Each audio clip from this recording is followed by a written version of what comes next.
बंदी छोड़ सतगुरु रामपाल जी परमेश्वर जी की जय हो।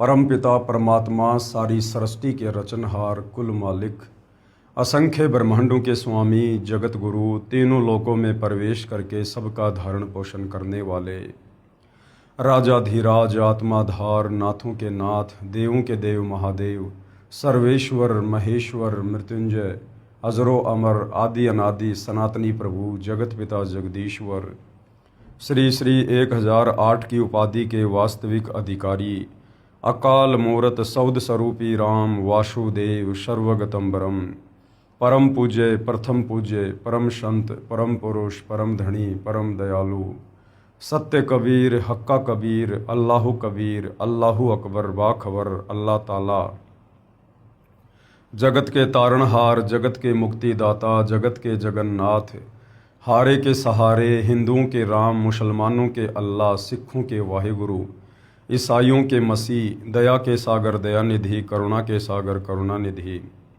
स्वयंभू परिभू संकट मोचन कष्ट हरण मंगल करण दुख भंजन अविगत कबीर निर्विकार निर्विषम परमात्मा अलय अलेख सतगुरु आदि अनादि सतगुरु असली मर्यादा पुरुषोत्तम असली राम असली कृष्ण असली घनश्याम असली मुरारी राजाओं के राजा महाराजाओं के महाराजा शहंशाहों के शहंशाह सम्राटों के सम्राट भगवानों के भगवान अल्लाहों के अल्लाह प्रभुओं के प्रभु मसीहाओं के मसीह सच्चे वाहिगुरु बाबाओं के बाबा पीरों के पीर सेठों के सेठ जगत सेठ सावड़सा सेठ सर्वगुण संपन्न अनंत कोटि कलाओं के स्वामी अनंत कोटि ब्रह्मांडों के नायक योगियों में महायोगी ध्यानियों में महाध्यानी सिद्धों में परम सिद्ध ज्ञानियों में तत्व ज्ञानी ब्रह्म ज्ञानी महाज्ञानी परम ज्ञानी सर्वश्रेष्ठ ज्ञानी विज्ञानी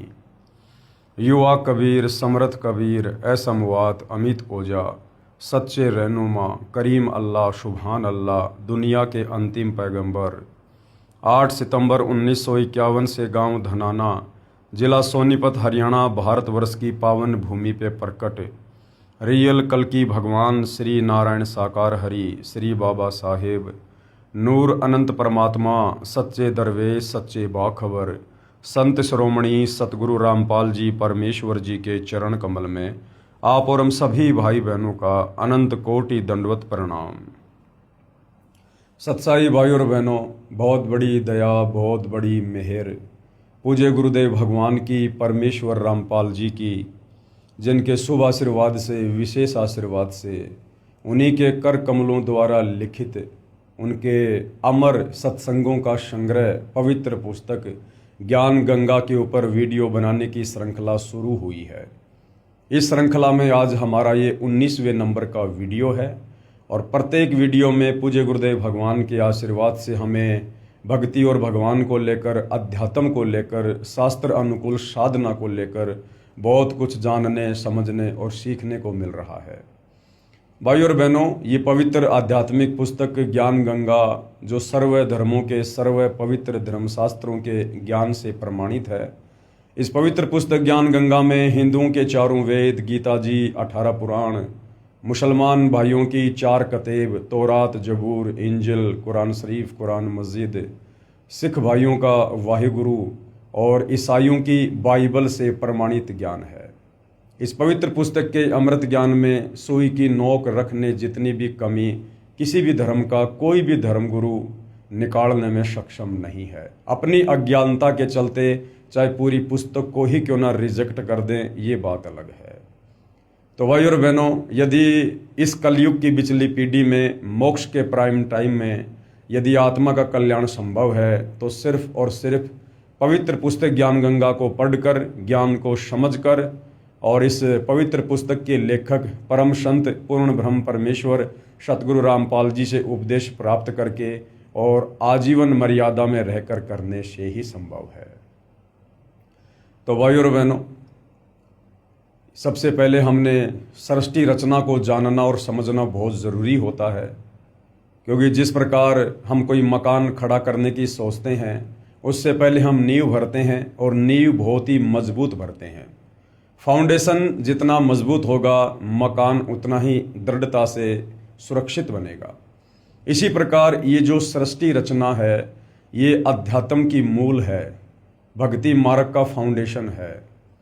यदि आपको सृष्टि रचना का ज्ञान नहीं है या आधा अधूरा ज्ञान है, या आपको सृष्टि रचना का ज्ञान सुनकर भी उस पर विश्वास नहीं होता है, तो आप भले पूर्ण संत से उपदेश लेकर भक्ति शुरू कर दीजिए, आप जी भक्ति को सफल नहीं कर पाएंगे। और जब आप सृष्टि रचना को सुनेंगे, पढ़ेंगे और फिर सर्व धर्मों के पवित्र धर्मशास्त्रों से उसको प्रमाणित होता हुआ देखेंगे, तो फिर आपके मन में किसी भी प्रकार की शंका की गुंजाइश नहीं रह जाएगी। तो भाई और बहनों, यदि आवश्यकता है तो सिर्फ सतगुरु रामपाल जी के प्रवचन सुनने की या उनके द्वारा लिखित पवित्र पुस्तकों को पढ़कर समझने की। उसके बाद मोक्ष का रास्ता, जो आज से पहले पहाड़ से भी ज़्यादा भारी था, अब आपके लिए पहली कक्षा का कायदा बन जाएगा।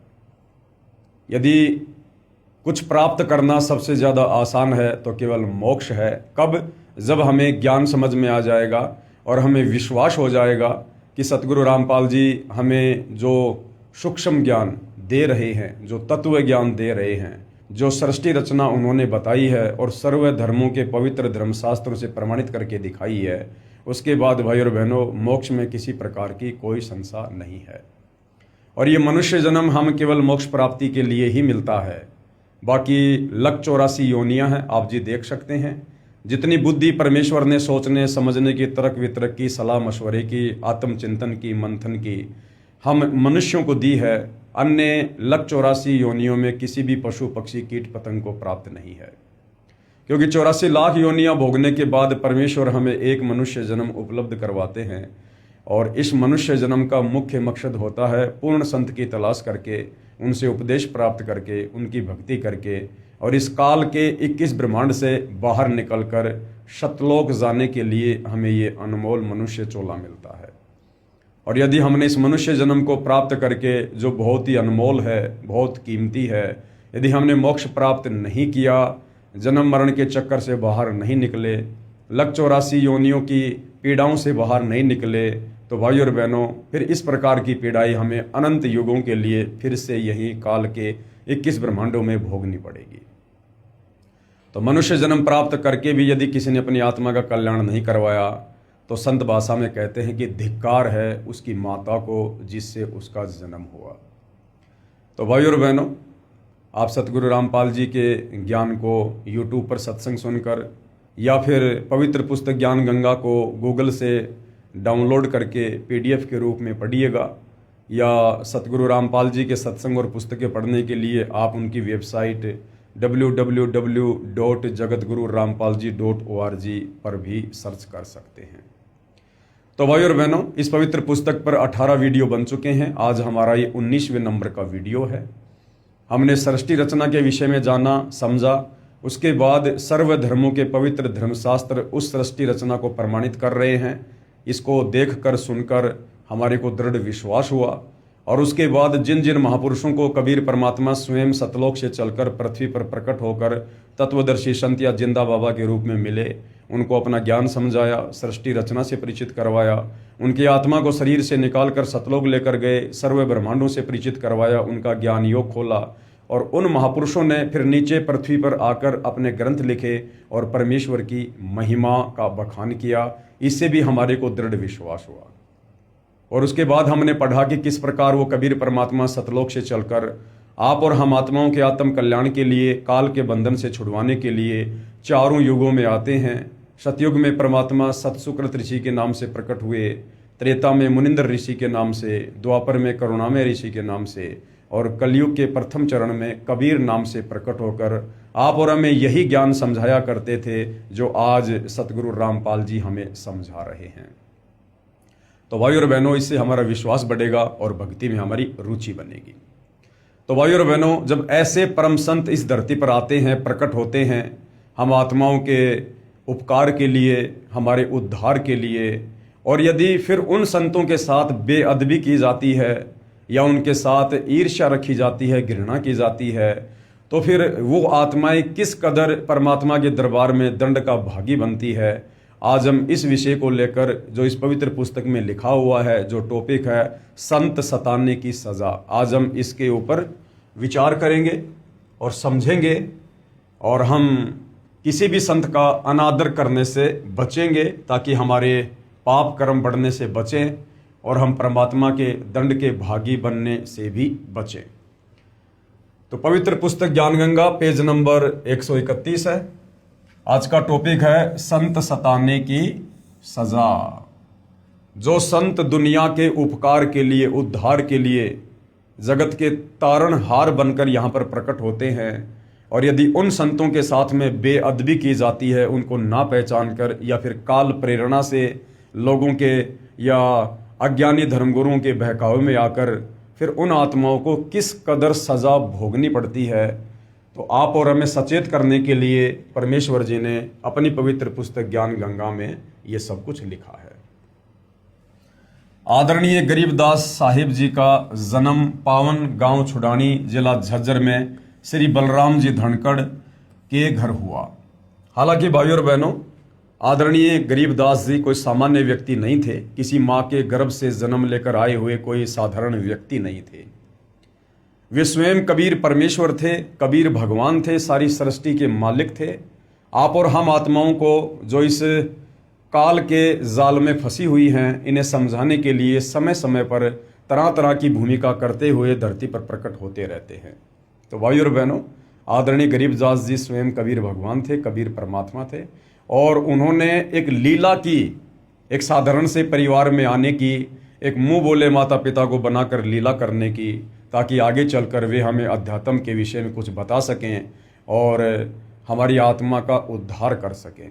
जिस प्रकार आपने सुना होगा कबीर परमेश्वर जी की कथाओं में, परमेश्वर रामपाल जी के प्रवचनों में, कि 650 साल पहले कबीर परमेश्वर जी के नाम पर बादशाह सिकंदर लोदी के धार्मिक गुरु शेख तकी ने पूरे भारतवर्ष में चिट्ठियां डलवा दी थी कि कबीर नीरू पुत्र काशी वाला भंडारा करेगा और सबको एक एक दोहर, एक एक मोहर देगा। 18 लाख व्यक्ति, साधु संत महात्मा बनारस में इकट्ठे हो गए, और उस समय कबीर परमेश्वर जी ने एक लीला की, अपना ही एक दूसरा रूप बनाया केशव बंजारे का, और उस भंडारे में आकर बैठ गए और सारी व्यवस्था 18 लाख लोगों के लिए पल भर में कर दी। भंडारा शुरू हो गया।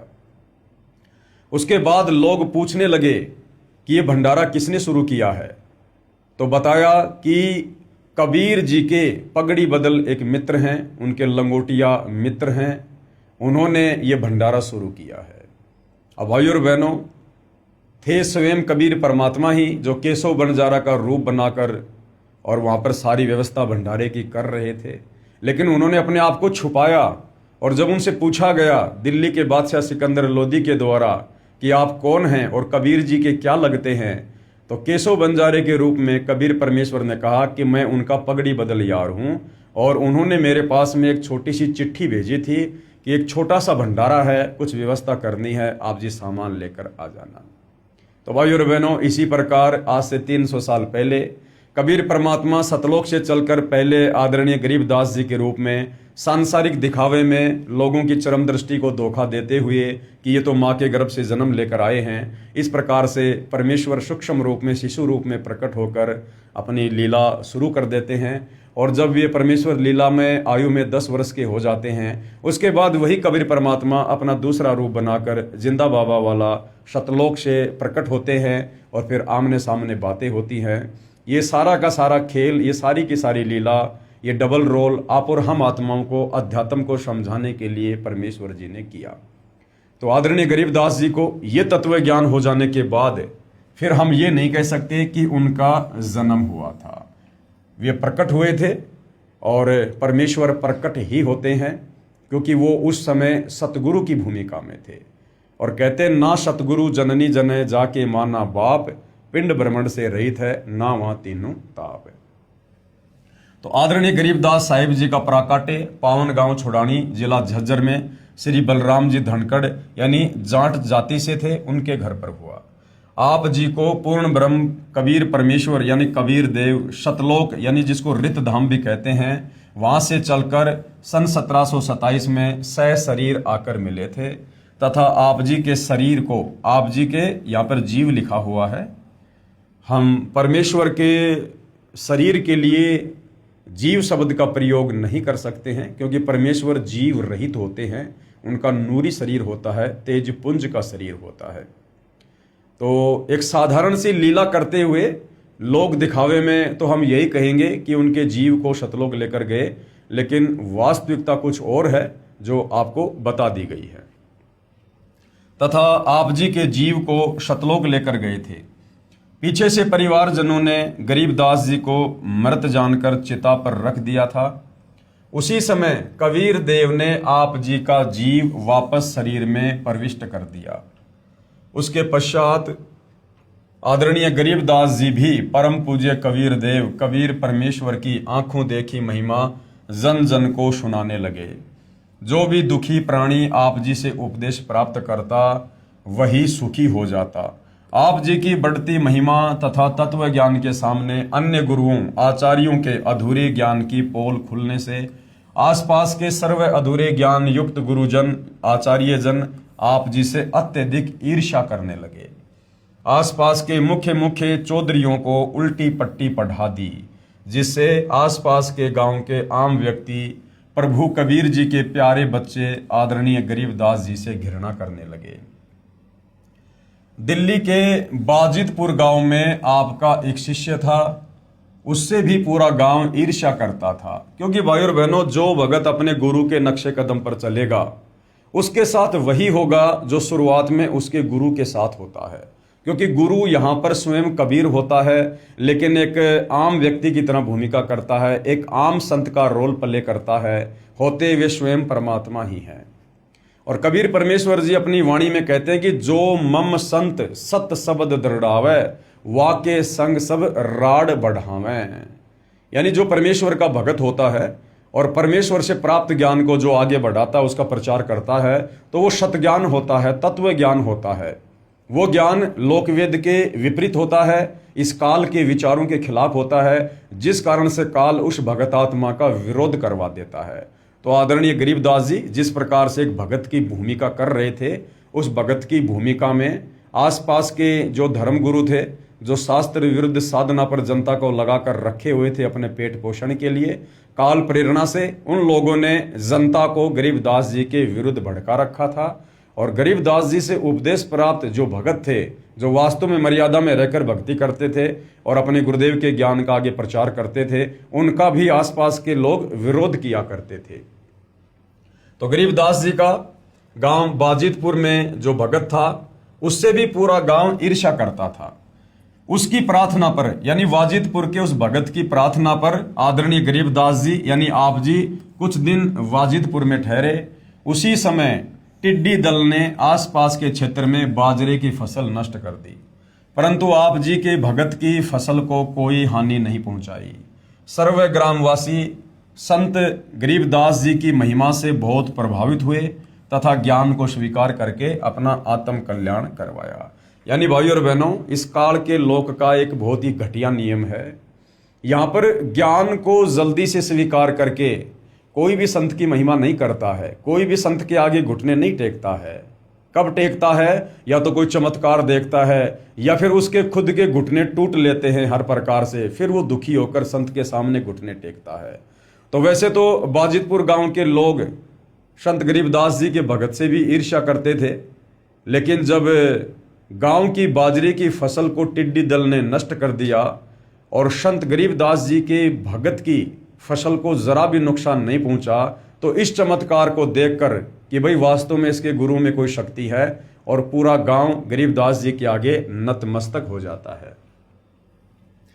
आप जी के आदेश से आपके भगत ने उस बाजरे को पूरे गांव में बांट दिया तथा गरीबदास जी के बार बार मना करने पर भी कुछ बाजरा बैलगाड़ी में डाल दिया। अब भाई और बहनों, आप और हमने शिक्षा लेनी है। यहाँ पर गरीबदास जी का जो भगत था बाजितपुर का, जो बाजरा बच गया था, उन्होंने गरीबदास जी से प्रार्थना की कि हे गुरुदेव, कुछ बाजरा आप जी छुड़ानी लेकर जाइए। लेकिन गरीबदास जी ने बार बार मना किया। मना करने के बावजूद भी भगत जबरदस्ती करने लगा। भाई और बहनों, ये गलती उस समय वो आत्मा कर सकती थी, क्योंकि उस समय भक्ति का कंप्लीट कोर्स, कंप्लीट मूल ज्ञान, कंप्लीट सृष्टि रचना गरीबदास जी ने किसी को भी नहीं बताई थी, क्योंकि वो समय नहीं था। आज वर्तमान में वो समय आ चुका है और हम उस समय में जन्म लेकर भक्ति भी कर रहे हैं। ये कलयुग की बिचली पीढ़ी है और हमारे गुरुदेव भी तत्वदर्शी संत हैं, जगत गुरु हैं, और हमें ये भी पता है कि जगत गुरु और तत्वदर्शी संत की भूमिका स्वयं कबीर परमात्मा जी ही निभाते हैं। तो भाई और बहनों, वर्तमान में पहली बात तो हमने गुरु के आगे ज़्यादा बातचीत नहीं करनी होती है, गुरु से ज़्यादा सवाल जवाब नहीं करने होते हैं। कहते हैं गुरु के सन्मुख वचन ना कहिए, सो शिष रहनी गहनी सुख लइए। गुरु से हमने फालतू में वाद विवाद नहीं करना चाहिए, और यदि हमने कोई बात करने की आवश्यकता भी पड़ गई तो बहुत ही कम शब्दों में और नीची गर्दन करके, और फिर यदि संत मना कर दे या जो भी आदेश दे दे, हमने दोबारा फिर उनके आदेश से ऊपर होकर प्रार्थना नहीं करनी चाहिए। जैसा भी आदेश गुरुदेव का मिले तुरंत हमने सिरोधार्य करना चाहिए। कहते हैं कुत्ता हूं गुरुदेव का और पवन दास का नाम, गले प्रेम की जेवड़ी, जहां खैचो तहां जाऊं मैं। तो करो तो बावड़ूं और दूर दूर करो तो जाऊं, जो राखूं त्यों ही रहूं, जो देवो सो खाऊं। तो संत एक बार जो कह दे उसमें चाहे हमारे लिए हानि हो चाहे हमारे लिए लाभ हो, हमने उलट कर संत से फिर किसी प्रकार का कोई सवाल जवाब या वाद विवाद नहीं करना चाहिए। लेकिन गरीबदास जी के बार बार मना करने पर भी कुछ बाजरा बैलगाड़ी में डाल दिया तथा कहा कि प्रत्येक पूर्णमासी में आप भंडारा करते हो, कुछ दान आपके दास का भी हो जाएगा। भक्तों की श्रद्धा को रखते हुए आप जी ने स्वीकृति प्रदान कर दी। आदरणीय गरीबदास जी के 4 लड़के तथा 2 कन्याएं संतान रूप में थी तथा लगभग 1300 एकड़ जमीन के स्वामी थे। अब भाई और बहनों, कबीर परमेश्वर ना ही तो शादी करते हैं और ना ही कबीर परमेश्वर बच्चे यानी संतान मैथुन क्रिया से उत्पन्न करते हैं। इस काल के लोक में जो व्यवस्था इस काल बलि ने बना रखी है, इस हिसाब से कबीर परमात्मा यहाँ पर आप और हमारी चरम दृष्टि को धोखा देते हुए इस प्रकार की लीला करते हैं। और जो बच्चे वे उत्पन्न करते हैं वो उनके वचन के होते हैं, उनके शब्द के होते हैं। वो बच्चे परमात्मा मैथुन क्रिया करके यानी पति पत्नी व्यवहार करके पैदा नहीं करते हैं। हालांकि परमेश्वर की लीलाएं बहुत अजब गजब होती हैं। सामने जो स्त्री होती है, जो परमेश्वर की पत्नी की भूमिका में होती है, उसे तनिक भी महसूस नहीं होता है कि ये मेरे पति हैं या फिर वास्तव में परमेश्वर हैं। उस स्त्री को ऐसा ही लगता है जैसे एक आम स्त्री के साथ उसका पति शारीरिक संबंध बनाता है। लेकिन भाई और बहनों, परमेश्वर की गति को हम नहीं जान सकते। कहते हैं नामा और रैदास रसीला, कोई न जाने अवगत की लीला। इस परमेश्वर की गति को कोई नहीं जान सकता है। तो हमने उनके ज्ञान को समझकर ही हमने ये विश्वास करना होता है कि कबीर परमेश्वर जी के जो गुण हैं, जो लक्षण हैं और उनका जो तेज पुंज का शरीर होता है, वो इस प्रकार से पति पत्नी व्यवहार करके बच्चे उत्पन्न करने का नहीं होता है। और ना ही वो परमात्मा इस प्रकार का गंदा कर्म कभी करते हैं। उनके आसपास इस प्रकार की सोच भी नहीं होती है। तो गरीबदास जी के जो 4 लड़के और 2 लड़कियां थी, वो उनके वचन के बच्चे थे, लेकिन सांसारिक दृष्टि में उनको उनके बेटा बेटी ही बोला जाता है। उसी बैलगाड़ी में बैठकर आप गांव छुड़ानी को चल पड़े।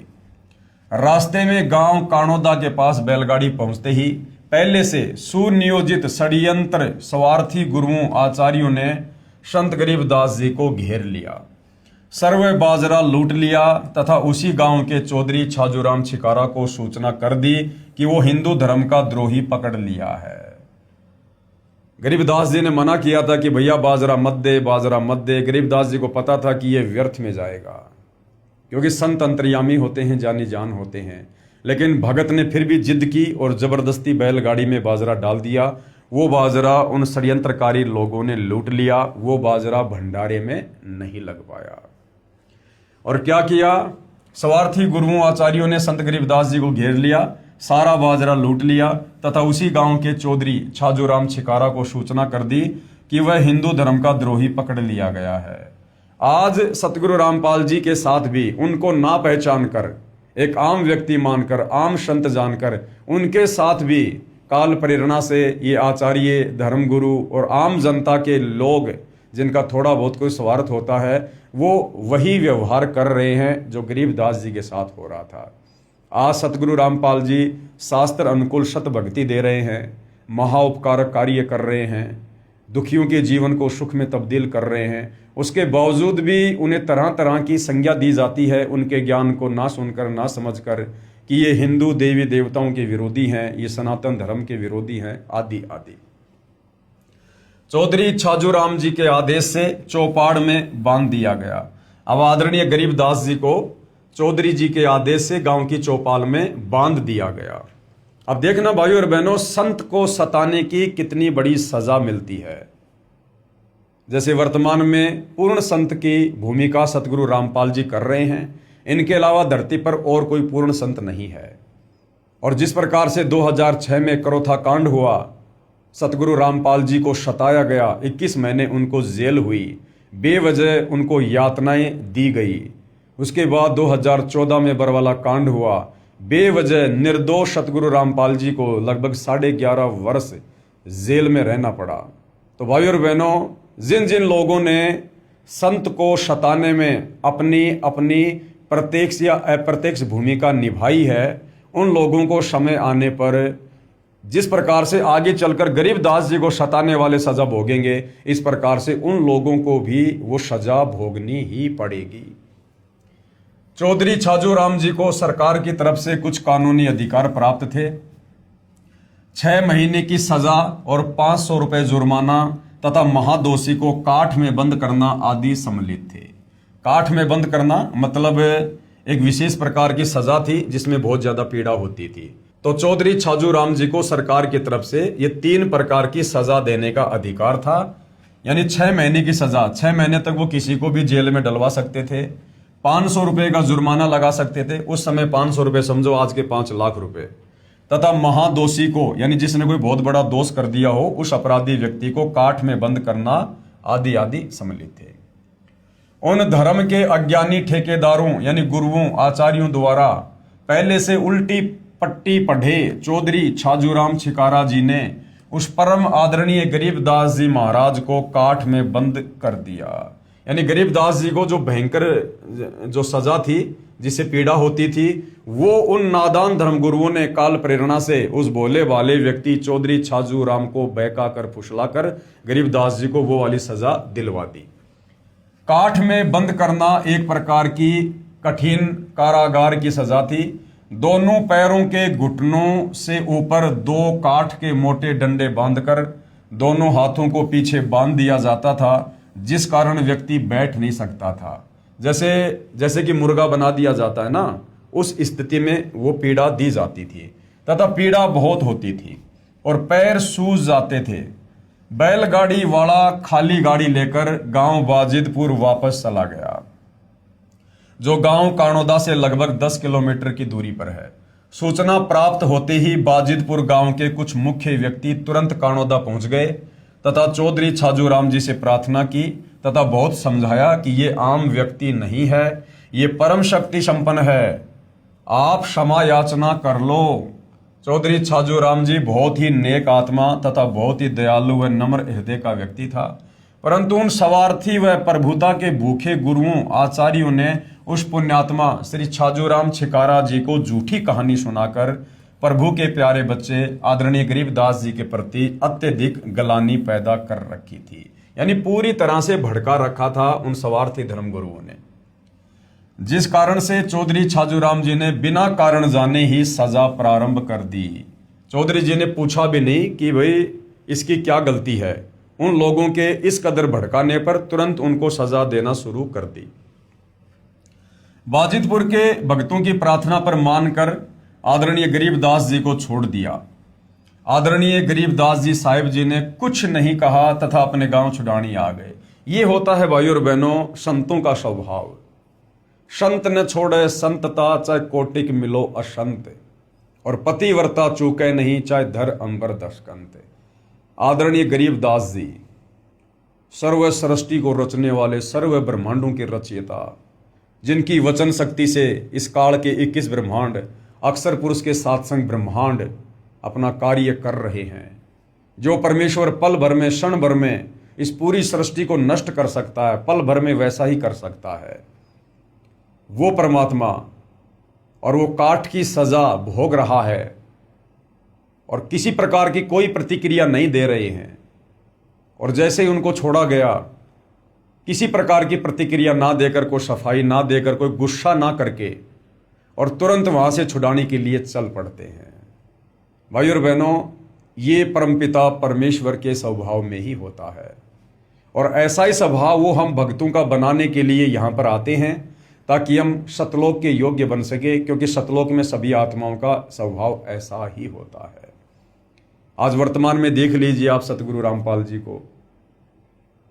सन 2006 में करोथा कांड हुआ, करोथा आश्रम को तहस नहस कर दिया गया। संत रामपाल जी को लगभग 21 महीने के लिए रोहतक की जेल में डलवा दिया गया, परंतु सतगुरु रामपाल जी ने किसी के ऊपर कोई आक्षेप नहीं लगाया, कोई FIR किसी के ऊपर नहीं की। उसके बाद सन 2014 में बरवाला कांड हुआ। किस प्रकार से बरवाला कांड को तहस नहस कर दिया गया, और सतगुरु रामपाल जी ने लगभग 11.5 वर्ष तक हिसार जेल में बैठकर वो समय गुजारा, लेकिन उसके बावजूद भी उन्होंने किसी के ऊपर कोई FIR नहीं की और किसी को किसी प्रकार का कोई दोष नहीं दिया। तो भाई और बहनों, ये होते हैं पूर्ण संत के लक्षण, क्योंकि पूर्ण संत की भूमिका परमात्मा ही कर सकता है। एक सामान्य जीव में, सामान्य संत में इतना धैर्य, इतना विवेक, इतनी शालीनता नहीं हो सकती है। कुछ दिनों उपरांत चौधरी छाजू राम जी सुबह सुबह टट्टी फिरने यानी फ्रेश होने जोहड़ यानी तालाब पर गए, तो उनके दोनों हाथ 2 घुड़सवारों ने काट दिए। उसी समय उनके समक्ष ही अदृश्य हो गए। फिर क्या हुआ भाई और बहनों, अगले दिन जब चौधरी छाजू राम जी फ्रेश होने के लिए अपने खेतों की तरफ गए, गांव से बाहर गए, तो 2 व्यक्ति घोड़ों पर सवार होकर आए और उन दोनों ने बेवजह बिना कुछ पूछे चौधरी छाजू राम जी के दोनों हाथ तलवारों से काट दिए और चल दिए। उसी समय उनके समक्ष ही अदृश्य हो गए और वहीं से तुरंत वो अदृश्य हो गए। इस दृश्य को तालाब पर उपस्थित कई व्यक्तियों ने भी देखा। बहुत उपचार करवाया, परंतु दर्द तथा रक्त का स्राव बंद नहीं हुआ। कई दिन तक बुरी तरह चिल्लाते रहे। फिर एक व्यक्ति ने कहा, उसी संत गरीबदास जी के पास जाकर क्षमा याचना कर लो, वे दयालु हैं। अब भाई और बहनों, जिस व्यक्ति ने यह बात कही कि आप उसी परम संत गरीबदास जी के पास जाके क्षमा याचना करो, आपने संत को बेवजह सताया है, जिसकी सजा आपको मिली है।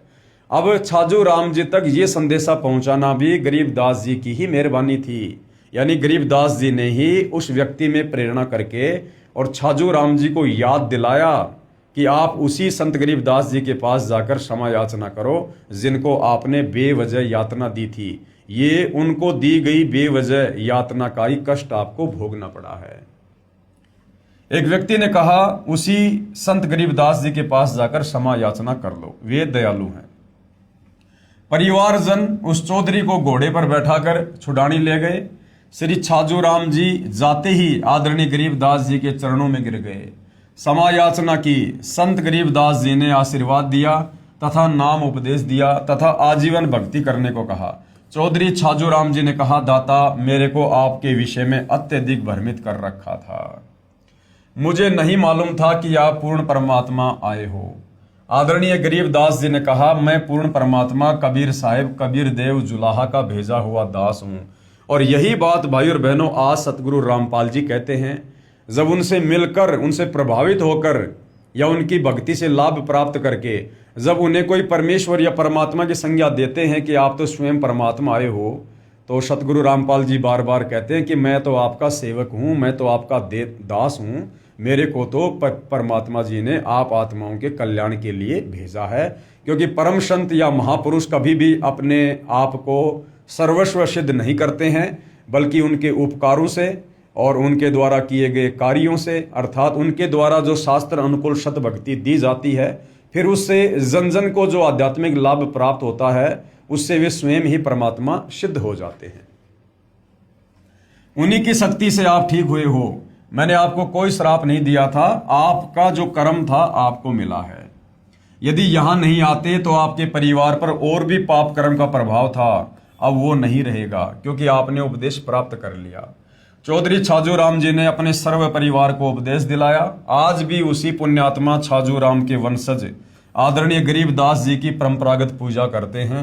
लगभग सैकड़ों परिवार हैं जिन्हें छाजूवाड़ा कहते हैं, क्योंकि तुमने उस दरगाह का महल नहीं देखा। कौन सी दरगाह का? परमेश्वर के दरबार का, जहां बैठकर परमात्मा सबका न्याय करते हैं। और धर्म राय के तिल तिल का लेखा। राम कहे मेरे साध को यानी भगत को, राम यानी परमात्मा, परमात्मा कहे मेरे भगत को, दुख ना दीजो कोय, भगत दुखाए मैं दुखी, मेरा आपा भी दुखी होए। हिरण्यकशिपु उदर विदारिया यानी हिरणाकुश का परमात्मा ने नरसिंह रूप धारण करके पेट फाड़ा था। हिरणाकुश उदर विदारिया और मैं ही मार्या कंस, जो मेरे भगत को सतावे उसका खोदूं वंश। साध 57 कोटि पाप है, यानी संतों को सताना करोड़ों पाप के बराबर है। अनगिन हत्या अपराधम और दुर्वासा की कलप से प्रलय हो गए यादव। उपरोक्त वाणी में सतगुरु गरीबदास जी प्रमाण दे रहे हैं कि परमेश्वर कहते हैं कि मेरे संत यानी भगत को दुखी मत कर देना। जो मेरे संत को दुखी करता है समझो मुझे दुखी करता है, क्योंकि उपदेश प्राप्त करने के बाद संत यानी भगत किसी को भी दुखी नहीं करता है, ना उसकी मनसा होती है किसी को परेशान करने की। और ऐसे पुण्यात्मा के साथ यदि कोई बदतमीजी करता है, बेअदबी करता है, उसको दुखी करता है, तो समझो कि वो परमात्मा को ही दुखी कर रहा है। और परमात्मा के साथ पंगा लेने वाले का फिर आने वाले समय में क्या असर होता है ये सर्वविदित है। जब मेरे भगत प्रहलाद को दुखी किया तब मैंने हिरण्यकशिपु का पेट फाड़ा और मैंने ही कंस को मारा। और जो मेरे साधु यानी भगत को दुखी करेगा मैं उसका वंश मिटा दूंगा, उसका वंश ही मिटा दूंगा। जैसे दुर्योधन ने यानी कौरवों ने पांडवों को बेवजह दुखी किया, परमेश्वर ने उनका वंश ही मिटा दिया। लंकापति रावण ने श्री रामचंद्र जी को बेवजह दुखी किया, उसकी पत्नी का अपहरण किया, परमात्मा ने रावण का वंश ही समाप्त कर दिया। आज रावण के वंश में कोई दीपक लगाने वाला भी नहीं है। उसके बाद में कंस ने श्री कृष्ण जी को बेवजह दुखी किया, परेशान किया, परमात्मा ने उस कंस का नामो निशान ही समाप्त कर दिया, वंश ही समाप्त कर दिया। इसलिए संत को सताने के करोड़ों पाप लगते हैं। तो भाई और बहनों, जिन जिन लोगों ने परम संत, पूर्ण संत जो भूमिका गरीबदास जी कर रहे थे उससे भी कई गुना ज्यादा अव्वल दर्जे की भूमिका आज सतगुरु रामपाल जी कर रहे हैं। आदरणीय गरीबदास जी भी स्वयं कबीर परमात्मा थे, लेकिन अपने आप को छुपा कर लीला कर रहे थे। सतगुरु रामपाल जी भी स्वयं कबीर परमात्मा हैं, लेकिन अपने आप को छुपा कर लीला कर रहे हैं। तो जिस प्रकार से भाई और बहनों करोथा कांड के समय जिन जिन लोगों ने उनके साथ बेअदबी की है, आगे चलकर उन तमाम लोगों का क्या हशर हुआ, ये आप जी उनके द्वारा लिखित 2 पुस्तकें हैं। एक तो करोथा कांड और दूसरी है भोगेगा अपना किया रे। उसके ऊपर भी मैं वीडियो बना चुका हूं, आप जी सोशल मीडिया पर देख सकते हैं कि किस प्रकार से करोथा के आसपास के गांव वाले, डिग्गल वाले, बागपुर वाले, करोथा वाले, इन गांव वालों को किस प्रकार से असहनीय पीड़ाओं का सामना करना पड़ा। लोगों की अकाल मृत्यु हुई, कोई बीमारी से मरा, कोई एक्सीडेंट से मरा, कोई तड़प तड़प के मरा। जिन लोगों ने करोथा कांड में प्रत्यक्ष या अप्रत्यक्ष रूप में हमले में अपनी भूमिका अदा की थी। उसके बाद 2014 बरवाला कांड, और जिन जिन लोगों ने बरवाला कांड में जैसे भी अपनी भूमिका अदा की, कुछ लोगों के साथ तो उनके द्वारा की गई बेअदबी की सजा उन्हें मिल चुकी है और बाकी लोगों को आने वाले समय में मिलनी बाकी है, क्योंकि ये परमेश्वर का विधान है। तो कहते हैं जो मेरे साधु को दुखी करेगा मैं उसका वंश मिटा दूंगा। इसलिए संत को सताने के करोड़ों पाप लगते हैं। जैसे अनगिन यानी अनंत हत्याएं कर दी हों। ये अनजान लोग परमात्मा के संविधान से परिचित नहीं हैं, इसलिए भयंकर भूल करते हैं और फिर दंड के भागी बनते हैं। साधु सताने को निम्न दंड मिलता है, यानी आध्यात्मिक क्षेत्र में परमात्मा के संविधान के अनुसार किसी साधु संत महात्मा को सताने का कितना दंड मिलता है, क्या दंड मिलता है, यदि वास्तव में कोई साधु है तो। यदि एक मनुष्य दूसरे मनुष्य की मृत्यु कर देता है तो उसका अगले जन्म में हत्या करने से पूरा हो जाता है। मान लीजिए आज किसी ने किसी भी कारणवश किसी की हत्या कर दी, तो अगले जन्म में वो अपनी हत्या का बदला चुका देता है। यानी जिसकी हत्या की गई थी, अगले जन्म में वो कोई न कोई मनुष्य जन्म प्राप्त करके और सामने वाले की हत्या करके अपना बदला पूरा कर लेता है। परंतु जिन्होंने संत को सताया है उनका बदला 1 या 2 जन्म में पूरा नहीं होता। लेकिन संत को सताने का बहुत बड़ा दंड है जो अनंत जन्मों में भी पूरा नहीं होता। सतगुरु अपनी वाणी में कहते हैं, अर्धमुखी गर्भवास में हरदम बारंबार। कितनी बड़ी सजा मिलती है संत को सताने वालों को। अर्धमुखी यानी मां के गर्भ में ऊपर को पैर और नीचे को सर। अर्धमुखी गर्भवास में हरदम बारंबार यानी बारंबार। कब तक? जब तक ये सृष्टि प्रलय में नहीं आएगी तब तक उस व्यक्ति को जिसने संत को सताया है, उस व्यक्ति को 9 महीने मां के गर्भ में बारंबार नीचे को सर ऊपर को पैर करके नरक कुंड भोगना पड़ेगा और जन्म लेते ही तुरंत उसकी मृत्यु हो जाएगी। फिर वापस उसको मां के गर्भ में वही सजा। तो ये सजा उसको अनंत बार मिलेगी, बारंबार मिलेगी, जब तक सृष्टि का संहार नहीं हो जाएगा। अर्धमुखी गर्भवास में हरदम बारंबार और झूनी भूत पिशाच की। और अगर योनि भी मिलेगी तो किसकी मिलेगी? भूत या पिशाच की। जब लग सृष्टि संहार, जब तक ये सृष्टि नष्ट नहीं हो जाएगी तब तक उसको इस प्रकार की यातना संत सताने वाले को बारंबार मिलेगी। ऐसी गलती करने वालों को परमेश्वर भिन्न प्राणियों की योनियों में बारंबार मां के गर्भ में डालते हैं, अर्थात वह जन्म लेते ही बारंबार मृत्यु को प्राप्त हो जाता है। कभी वो सुअरी के गर्भ में आएगा और गर्भ में असहनीय कष्ट भोगेगा और उस सुअरी के गर्भ से जन्म लेते तुरंत किसी न किसी कारण से उसकी मृत्यु हो जाएगी। फिर अगला जन्म परमात्मा उसको कुतिया के जो है गर्भ में डालेगा, फिर कुतिया के गर्भ में वो असहनीय पीड़ा भोगेगा, फिर जन्म लेते ही किसी न किसी कारण से तुरंत उसकी मृत्यु हो जाएगी। इस प्रकार अनंत बार वो मां के गर्भ में ऐसे ही जन्मेगा और मरेगा और कष्ट भोगेगा। और थोड़ा बहुत यदि उसको जन्म मिला तो भूत या पिशाच की योनि उस व्यक्ति को प्राप्त होती है जो संत को दुखी करता है। अब संत भाई और बहनों कोई तत्वदर्शी संत ही नहीं होता कि भाई किसी गुरु को सताएंगे तो ही जो है हमें यहां पर यह दंड मिलेगा। संत यानी भगत, जो भक्ति करता है।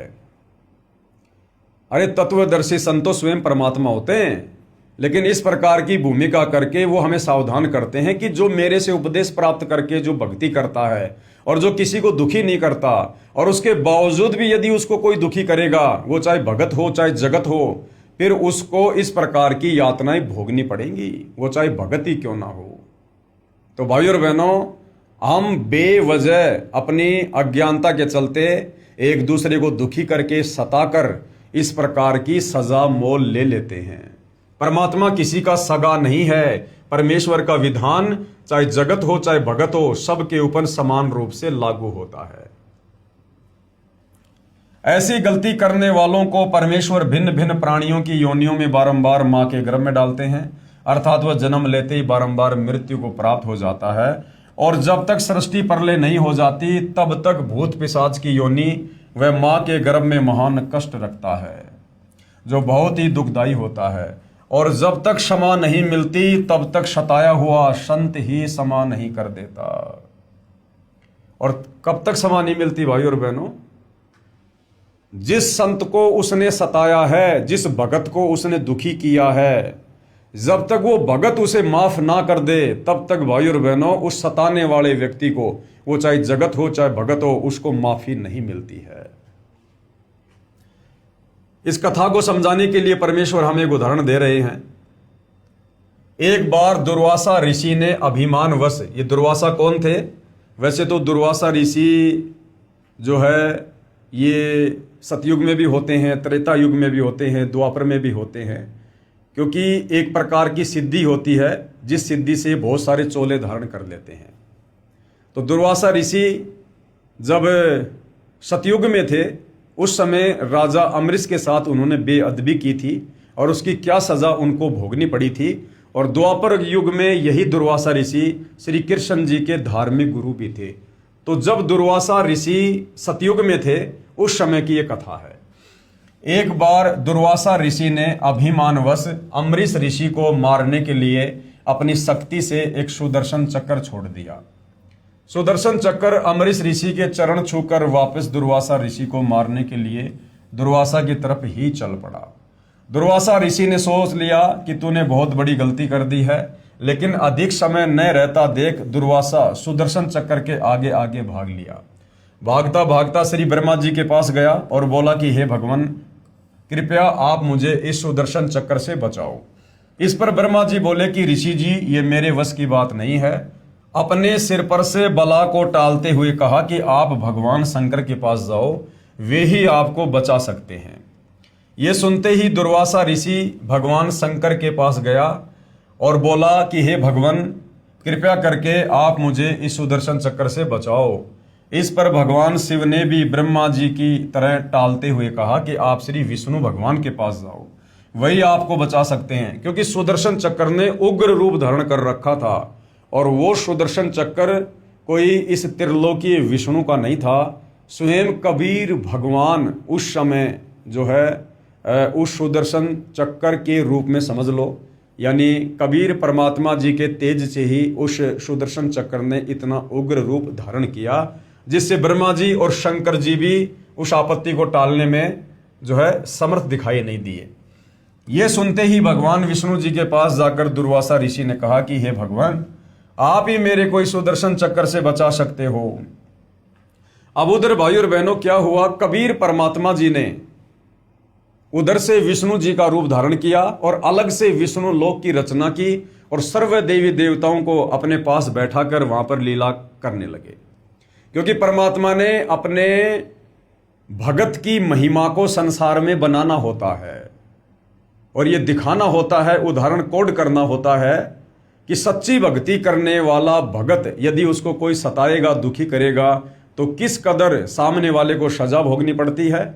और साथ में ये भी दिखाया कि आप चाहे कितने बड़े ऋषि हो, चाहे महात्मा हो, यदि आपने भक्ति मर्यादा को तोड़ा और किसी के साथ बेअदबी की तो आपको भी नहीं बख्शा जाएगा। क्योंकि दुर्वासा बहुत बड़ा संत था, योगी था, तपस्वी था, तीनों लोकों में उसका डंका बजता था। ब्रह्मा विष्णु महेश भी उनके नाम से कांपते थे कि कहीं कोई शराप ना दे दे।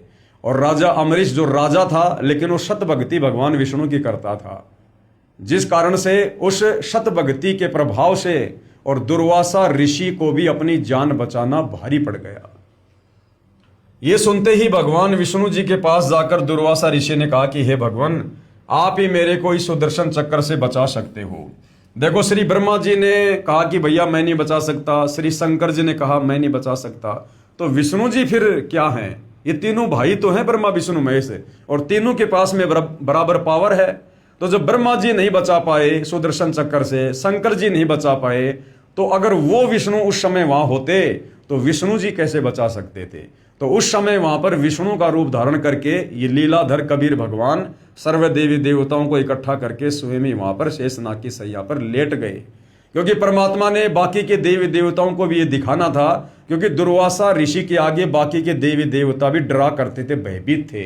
तो परमात्मा ने उन देवी देवताओं का भय भी समाप्त करना था। और दुर्वासा ने कहा कि आप ही मेरे को इस सुदर्शन चक्र से बचा सकते हो, वरना ये मेरे को काट कर मार डालेगा। इस पर भगवान विष्णु जी ने कहा कि हे ऋषि जी, यानी भगवान विष्णु रूप में कबीर परमात्मा ने कहा कि हे ऋषि जी, ये सुदर्शन चक्र आपको क्यों मारना चाहता है? क्योंकि परमात्मा वहां पर बैठे साथ उन 33 करोड़ देवी देवताओं को भी हकीकत से परिचित करवाना चाहते थे। ऋषि ने उपरोक्त सारी कहानी बताई कि ऐसे ऐसे मैं अम्बरीश जी के पास गया था, अम्बरीश अपनी साधना कर रहा था, मैंने उसको जबरदस्ती ऐसी ऐसी साधना के लिए कहा तो उसने मना कर दिया बड़े प्यार प्रेम से, लेकिन मैंने गुस्से में आकर और उसको मारने के लिए सुदर्शन चक्र छोड़ दिया और उल्टा ये सुदर्शन चक्र मुझे ही मारने के लिए दौड़ पड़ा। ऋषि ने उपरोक्त सारी कहानी बताई। तब विष्णु जी ने कहा कि हे दुर्वासा, यदि आप उसी अम्बरीश ऋषि के चरण पकड़कर माफी मांगोगे तो ये सुदर्शन आपकी जान बख्श सकता है। कि भैया उसी भगत के पास वापस जा जिसको तूने दुखी किया, परेशान किया, जिसके साथ तूने बेअदबी की, अगर वो माफ करेगा तो तेरा ये कष्ट कटेगा, नहीं तो नहीं कटेगा। परमात्मा काट सकते थे, समर्थ थे, लेकिन मालिक ने उदाहरण पेश करना था ये कि जिसको सताओगे, जब तक वो तुम्हें आत्मा से माफ नहीं करेगा, तुम्हारा वो दंड कभी भी जो है वो कम नहीं होगा। अन्यथा मैं तो क्या, कोई भी देव आपको नहीं बचा सकता, इसका दूसरा कोई विकल्प ही नहीं है। मरता क्या नहीं करता।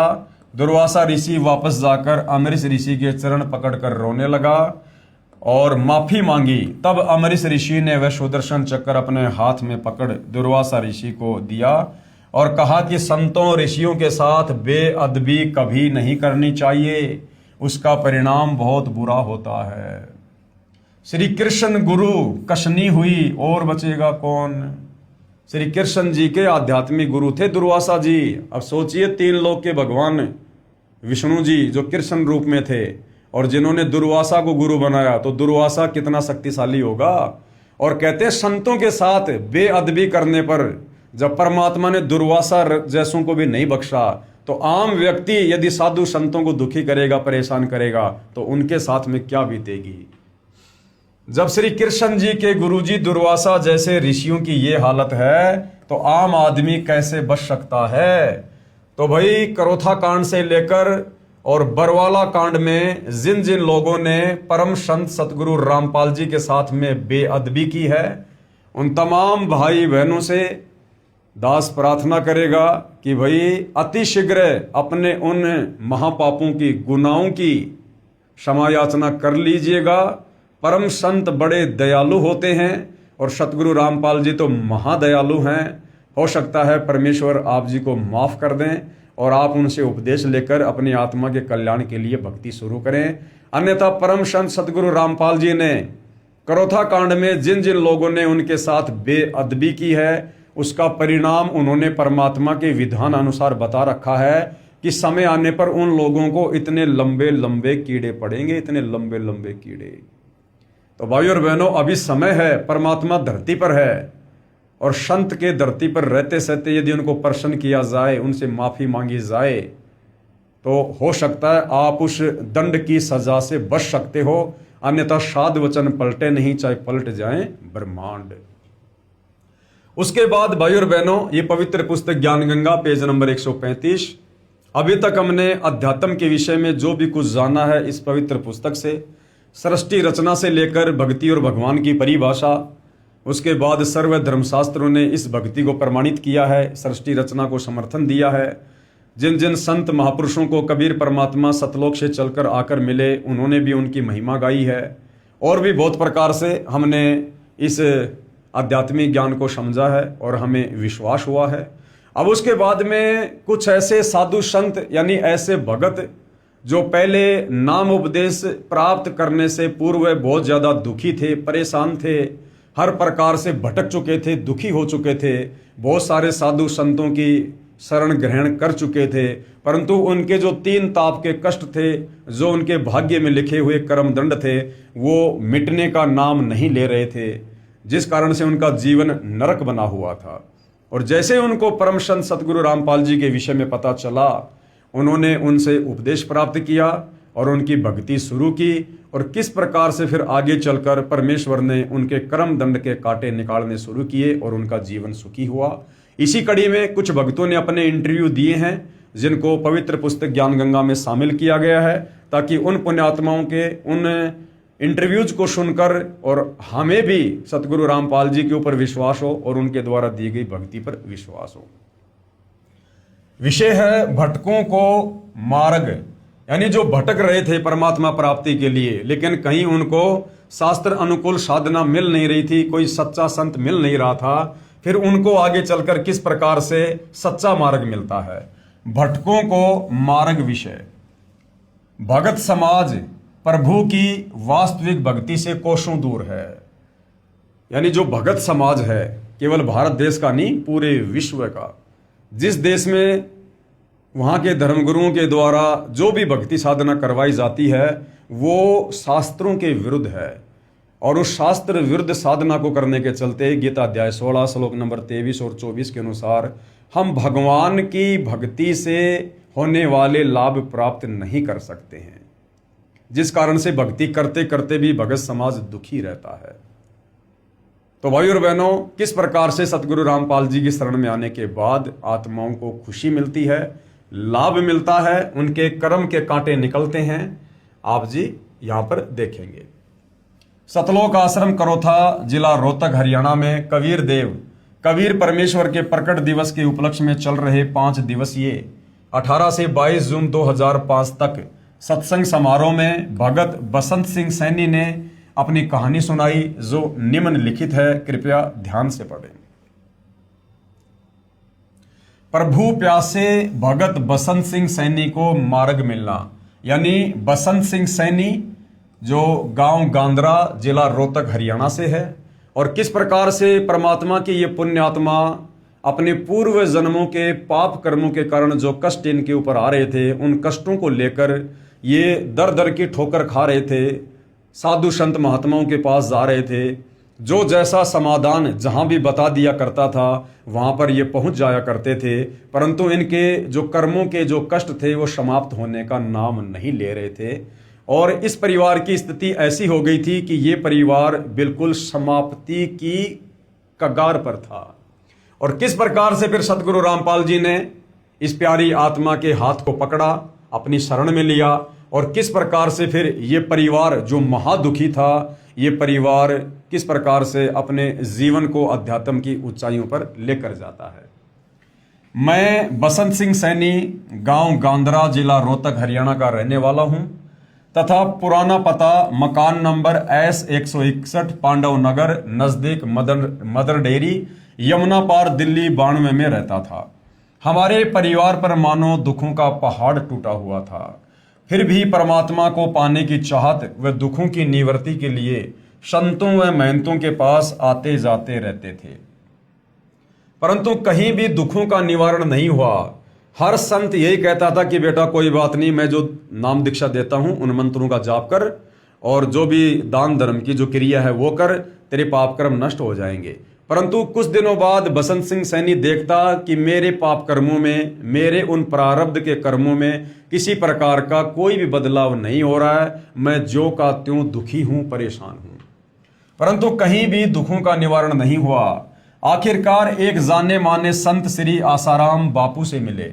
उस समय आसाराम जी की संगत दिल्ली में लगभग 1000 थी, जिसके कारण बहुत नजदीक से मिलने का मौका मिला, यानी बसंत सैनी जी को आसाराम जी से आमने सामने बैठकर बातचीत करने का मौका मिला। हमने अपने दुख व परमात्मा पाने की जिज्ञासा उनके सामने रखी। उन्होंने हमें 7 मंत्र दिए, ओम गुरु हरि ओम, ओम ए नमः, ओम नमो शिवाय, ओम नमो भगवते वासुदेवाय ही रामाय नमः व गायत्री मंत्र इत्यादि, जिनमें से एक छांटने के लिए कहा और एक सोहम मंत्र जो श्वास के द्वारा सो अंदर व है बाहर निकालकर जाप के लिए कहा गया। एकादशी व पूर्णिमा का व्रत, सोमवार का व्रत व अष्टमी का व्रत करने को कहा। ज्यादा से ज्यादा त्रिबंध प्राणायाम व सिद्धासन में बैठकर ध्यान लगाना व अनुष्ठान करना बताया। हमने मंत्र लिया तथा अपने दुख उनके सामने रोए तथा बताया कि हमारे ताऊ जी जो 40 साल पहले मर गए थे वो बहुत बड़ा प्रेत बना हुआ है। उसने हमारे 2 भाइयों को मार दिया, 8-10 भैंसों को मार दिया, 5-6 गायों को मार दिया। पशुओं का कोई भी बच्चा जीवित नहीं रहता। घर के सभी सदस्य बीमार रहते हैं, दुख के कारण बेहाल हैं तथा किसी भी काम धंधे को नहीं चलने देता। अब कह रहा है कि आपके पिताजी को लेकर जाऊंगा। हमने बापूजी से प्रार्थना की कि हमें बचाओ, परंतु 6 महीने बाद वह प्रेत हमारे पिताजी को भी ले गया। यानी आसाराम जी से नाम उपदेश लेने के बाद 6 महीने बाद बसंत सिंह सैनी का ताऊ जो प्रेत बना हुआ था, बसंत सिंह सैनी के पिताजी को भी ले गया, अर्थात उनकी भी मृत्यु हो गई। बापूजी ने कहा कि जो हुआ वह तो होना ही था। पशु आदि व धन की हानि तथा शारीरिक बीमारी तो पाप का भोग है। जो जीव के प्रारब्ध में लिखा होता है वह तो भोगना ही पड़ता है। अगर कर्म में लिखा हुआ भोग भोगना ही पड़ता है तो फिर भक्ति किस लिए? फिर भक्ति करने का क्या फायदा? लेकिन भाई और बहनों, तत्व ज्ञान के अभाव में हम भी इन साधु संतों से ज़्यादा जुबान नहीं लड़ाया करते थे और हम ये संतोष कर लिया करते थे कि भाई जो ये कह रहे वो सत्य होगा, मेरे भाग में जो लिखा है वो तो मुझे भोगना ही पड़ेगा। और कहते थे कि आप भक्ति करते रहो। हम परमात्मा प्राप्ति के लिए लगे रहे। बापू जी के समझाने के बाद हम परमात्मा प्राप्ति के लिए पूरी श्रद्धा से लग गए तथा मैंने यानी बसंत दास ने सबसे पहले श्री आसाराम बापू आश्रम दिल्ली में 40 दिन का अनुष्ठान महंत नरेंद्र ब्रह्मचारी की सलाह से किया। इसके बाद 40 दिन के 6 अनुष्ठान आसाराम बापू आश्रम पचेड़ रतलाम मध्य प्रदेश के महंत काका जी की देख रेख में किए। उसके बाद 2 अनुष्ठान आसाराम आश्रम साबरमती अहमदाबाद गुजरात के मौन मंदिर में किए, जहां पर श्री आसाराम बापू जी से अच्छी तरह बात करने का मौका मिला। तब मैंने बापू जी से पूछा कि बापू जी, जिस परमात्मा को पाने के लिए मैं तथा सारा भगत समाज लगा हुआ है, वो परमात्मा कौन है, कैसा है तथा कहाँ रहता है, बताने की कृपया करें। ये सुनकर बापू जी ने कहा कि आप लगे रहो, सब पता चल जाएगा। और बताया कि गीता जी के एक अध्याय का पाठ प्रतिदिन करना है और कभी मेरे दर्शनों की इच्छा हो तो एक क्रिया बताता हूं कि 3 दिन तक एक कमरे में बंद हो जाओ। कमरे में बंद होने से पहले दिन खाना पीना छोड़ दो ताकि शाम तक लैट्रिन व बाथरूम से निवृत्ति हो जाए। उसके 3 दिन तक कुछ भी खाना पीना नहीं है और उस कमरे में बैठकर बापूजी का ध्यान करना है।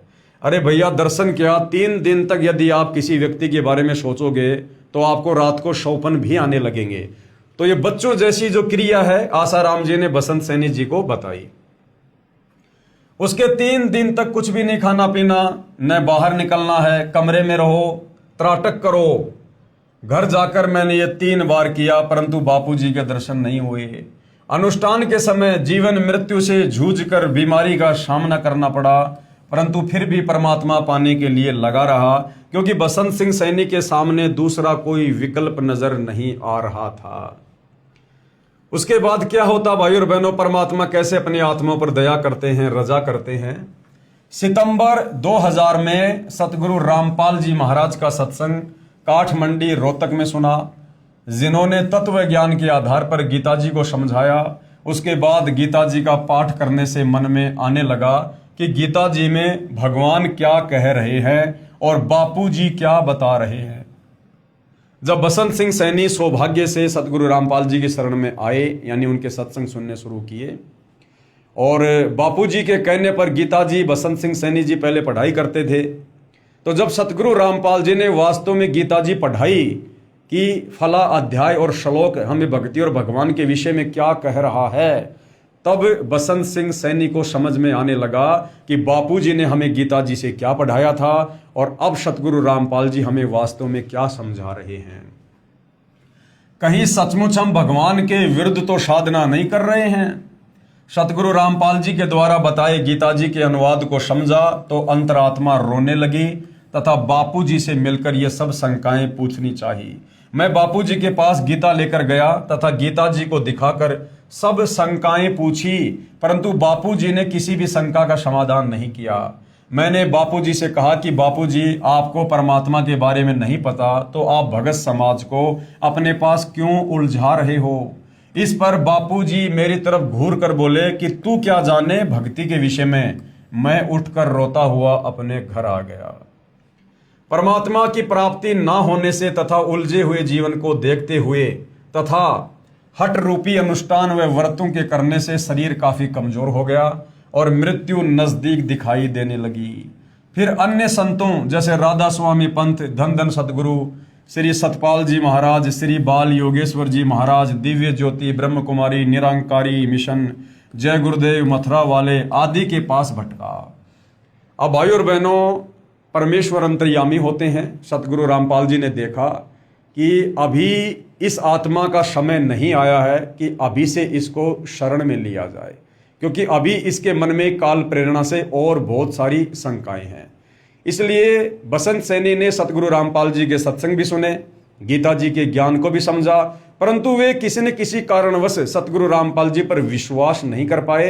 कारण यह भी हो सकता है कि सतगुरु रामपाल जी की वेशभूषा इन शास्त्र विरुद्ध जो ये साधु संत महात्मा हैं इनकी वेशभूषा के बिल्कुल विपरीत है, सीधी सादी है, बिल्कुल सहज तरीके से वे रहते हैं और प्रवचन करते हैं। तो बसंत सैनी जी और भी बहुत सारे नामी गिरामी संत महंतों के पास गए, उनसे उपदेश लिया और अपनी शंकाओं के समाधान के साथ साथ अपने प्रारब्ध में जो कष्ट थे उनके निवारण की भी उन्होंने जो है वो प्रार्थना की, परंतु कहीं कोई समाधान नहीं हुआ। दूसरा, भाई और बहनों, सतगुरु रामपाल जी को इस बात का पता था कि अभी इस आत्मा का वो समय नहीं आया है कि इसको शरण में लिया जाए। अभी इस आत्मा की और शंकाएं रहती हैं। जब तक सभी शंकाओं का समूल समाधान नहीं हो जाता है तब तक आत्मा दृढ़ होकर भक्ति पर नहीं लग सकती है। तो हर प्रकार से सतगुरु रामपाल जी बसंत सैनी जी के मन में जो उठने वाले विचार थे उनका समाधान करवाना चाहते थे कि हर प्रकार से ये हर किसी पंथ में संत के पास घूम ले, फिर ले, भटक ले, और जब हर कहीं से इनको निराशा हाथ लगे तो फिर ये हर प्रकार से तन मन धन से दृढ़ होकर जब इस मार्ग में लगेंगे तब परमात्मा इनकी पुकार को सुनेगा। परंतु जो निर्णायक ज्ञान सतगुरु रामपाल जी महाराज ने बताया वह उपरोक्त किसी भी संत व पंथ के पास नहीं है। मैं पश्चाताप करने लगा कि इस समय शायद पृथ्वी पर कोई भी संत ऐसा नहीं है जिसको परमात्मा प्राप्ति हुई है और जो ये बात बता सके कि वह परमात्मा कौन है, कैसा है और कहाँ रहता है। ये विचार कर मैं फूट फूट कर रातों रोता रहा। संतों से विश्वास उठ गया। मन में आने लगा कि जब श्री आसाराम जी जैसे सुप्रसिद्ध संत ही शास्त्र विधि त्याग कर मनमाना आचरण कर तथा करवा रहे हैं तो किस संत पर विश्वास किया जाए। सतगुरु रामपाल जी ज्ञान तो श्रेष्ठ बता रहे हैं परंतु इनके पास जन समूह कुछ भी नहीं है। बसंत सैनी जी के मन में क्या आया कि सतगुरु रामपाल जी का ज्ञान तो बहुत अच्छा है, शास्त्रों के अनुसार ही बता रहे हैं, परंतु इनके पास भक्तों की भीड़ तो है ही नहीं। और नादानी में हम ये सोचा करते थे कि जिन संतों के पास में लाखों करोड़ों भगत होंगे वो वास्तव में पूर्ण संत होगा। सतगुरु रामपाल जी ज्ञान तो श्रेष्ठ बता रहे हैं परंतु इनके पास जन समूह कुछ भी नहीं है, यानी संगत इनके पास केवल नाम मात्र है। ये पूर्ण संत कैसे हो सकते हैं, ये शंका मन में आई।